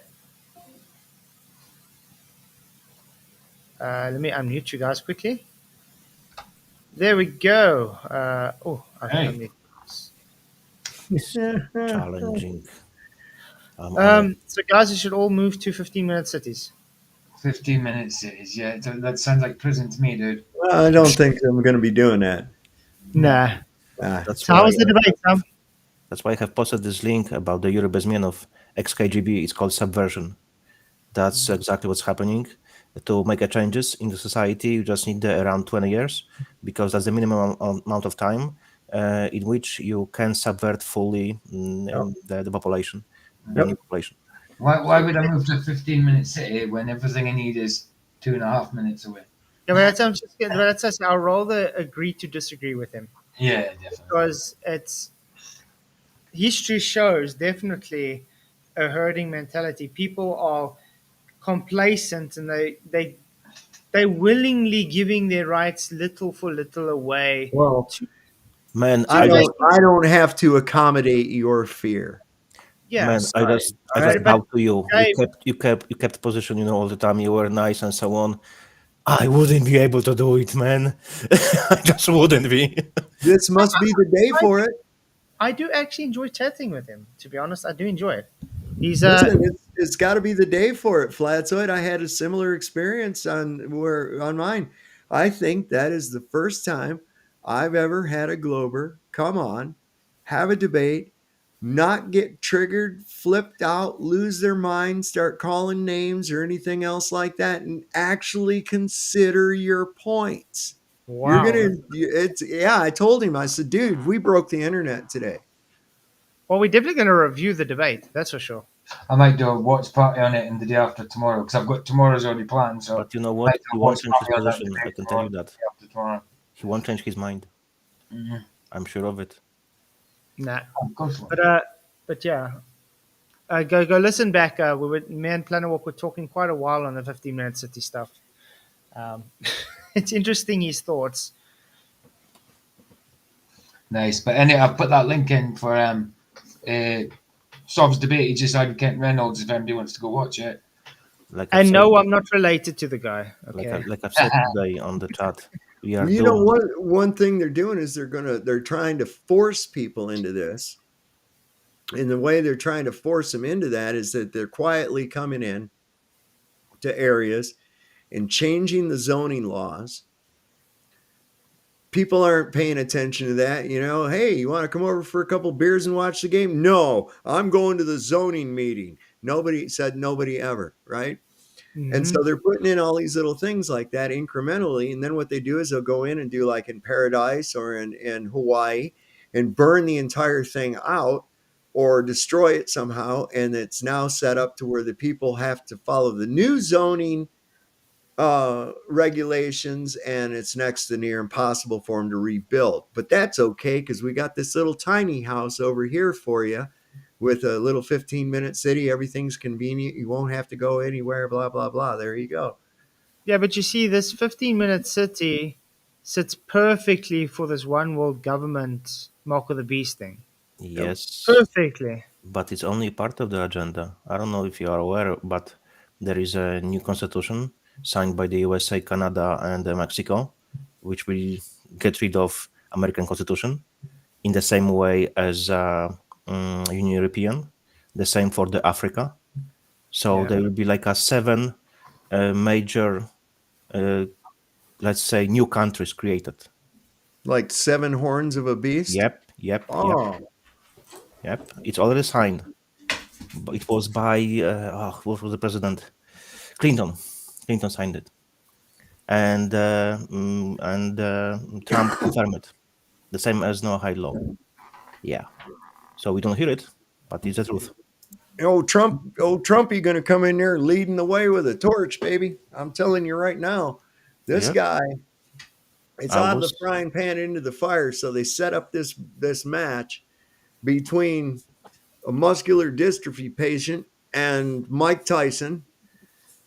And I'm talking about Trump versus Harris. I mean, come Yes. on, really? That would it go any other way? Come on, let's get real It here. couldn't, So but he they was. herded everybody into the shoot that they wanted, Mhm. and here comes old Trumpy with MIGA. We're gonna make And Israel great again. And he he ain't was gonna lock a motherfucker up at all. Sorry he about was that. 45th president and 47. Yeah. That's let's see, 4 9/11. and 5 is 9. Yeah, 11. I was just gonna Yeah. say 9/11. It's all in Did plain you sight, you know. did you see Chuck's video that I think he put on yesterday or the day before, where they actually made like for the third temple, they made like coins Oh yes. with Donald Trump He's the picture on Messiah. it. Yeah, of course. Yeah. I Quite have a He's a heavy. video on my Moshiach. channel. I mean, yeah. There's a lot of things happening. Moved our U.S. embassy from Tel Aviv to Jerusalem. Yes. Well, that's not controversial at all. No. Got crowned Moshiach by a bunch of Pharisees over there, and like you said, putting him on a coin and everything else like that. Now I'm hearing him in these speeches talking about he's complaining because Israel doesn't have as much control in our government as they used to, and they're going to change that. And I'm like, what are you talking about? Well, it seems very plausible that he could be the Antichrist that's going on. I'm not 100% certain, but it does seem to be pushed more to that way. Mm-hmm. I will find for you link soon. Trump Chabad. He's hardcore Zionist. Chabad is the most hardcore Zionist organization, and I will find the video for you. It's perfectly. I think this one. Oh yeah, and by the way, Dave, you weren't here. Apparently, we are all anti-Semitic. Oh, Yes. okay. Yeah. What is that? I don't know. It's because apparently we're just anti-Semitic because they say so. Yeah. Oh, Because what I made does some that comments, mean, though? and now they What does brought that- everyone with the paintbrush. I'm against everyone. the language. I'm against the descendants of Shem. God. Well, they're not descendants of Shem. What the hell? It seems so, man. They're not Semitic. Yeah. So I've never given any Well, indication that I was against the language or people that descend from Shem. well, Sov, did you like what Hitler did to the Jews? What did he do to him? Exactly. Apparently, we all happy that he did that. Oh, you mean when he made him actually have to do physical labor and then they claimed that it killed him? Yeah. Maybe And like when he literally built, but I'm talking now real facts, he built for them real camps when he was training them to leave Germany. He Well, was they giving brought that to shit on each, themselves too, man. You openly declare war economically yes, and in 1933. subversively against the government. Yep. Yeah, you're going to be marked as a subversive. I'm sure that if the Catholic Church, if the came out and said, Catholicism declares war on America, that people would be identifying who's a Catholic and probably not wanting to do shit with them. You know what I'm saying? Hmm. So how is that any different? I don't know. The point is, people are spreading nice lies about us all over, Ah. and when we I don't ask them care. to back it up, they can't. They can lie whatever they want. They can say Well, whatever they want. lies always come to light as lies. Yeah. Hmm. They always do. You cannot keep a lie under wraps. It will always, the truth will always shine through eventually. And Hmm. being one of those people that I could give a crap what anybody says about me, I it have affects me exactly the about same like approach. this much. I don't give a FCK what people say about me. If they like me, it's grand, you know. If they don't like me, even better. So, If Okay. somebody wanted to point out that I'm actually critical of Zionism and that I am against it, yes, 100 fucking 100%. percent. Am I against Marxism? Yes, I 100%. am 100%. It just so happens that both ideologies come from the same place and Oh, I they was going both to ask you if I was. lead Yeah, to the very same good. place. Very So good. wait. So you're not a communist? No, Ah, Neither do I. Not no, Marxist. I do not believe in any ism. nope, I don't either. I'm not an Marxism, ism person. Catholicism, Not Judaism. much a big fan of anities either. Yeah. okay, guys. I want to end the stream here because I have to unfortunately end it. Yeah, it's like 3 hours. Tomorrow night it is. PJ is streaming live. Alien Jesus. Correct? geez, no, that's 12. No, tomorrow night is your first episode between you and Luke, the Catholic thing, the very first episode. Okay, cool. Tomorrow afternoon is Alien Jesus. Yeah. What do you got? Let me guess. You clipped out Ancient Aliens. You got the hair guy. They go, could Jesus have been an extraterrestrial? And then the hair guy comes on and says, yes, absolutely. It can only mean that he was an ancient alien. Yeah. No, it's Billy Carson. Billy Carson talking about Jesus was an alien. So yeah. All righty. Yeah. So yeah. Tomorrow night's PJ, guys, and then I'll see you all Wednesday. I think Wednesday we'll probably do reviewing some Sov's debate with Kevin Reynolds. That's not related to me, and then I think that'll be fun. Yeah, listen, he was a delight. That's why I got to say it must be something in the air today But because it was actually a delight. I invited him to come back anytime. No name calling. So if anybody's wanting to watch it, expecting there to be some Jerry Springer bullshit, you're not going to have it. If you want to hear some good knowledge dropped, well, that's why you'll want to watch it. So yeah, so yeah, he didn't do like FTFE tried with me with MDD. Tried to stop talking every time. no, Cool. no. But you see, that's when it comes to me where I think you get someone that is honest and someone that doesn't want to be honest. Because it doesn't matter what you present to an anti-flat earther, they've made up their mind, and that's why they act the way they do. With he sent me this afterwards. I said that went extremely well. Thank you. He said agreed and thank you. He said you made some very intelligent points. And on the thing, he says you've given me some things to think about and to look into, And I'm like, okay, cool. That there again, there was some openness took place there. And I could tell that he actually did start to question his own beliefs based on what I was saying, even when he That's a hadn't very good job openly then. said such a thing, which is exactly what the point of what I do is. And that's You know? honesty. Yep. You see, and that's honesty. Exactly. Okay, guys. So bye bye. See you all Wednesday or tomorrow on PJ, and then Wednesday. Many, many blessings, and may the pressure be with you. Bye bye. Good night, everyone. Godspeed. Crafted signs of the divine.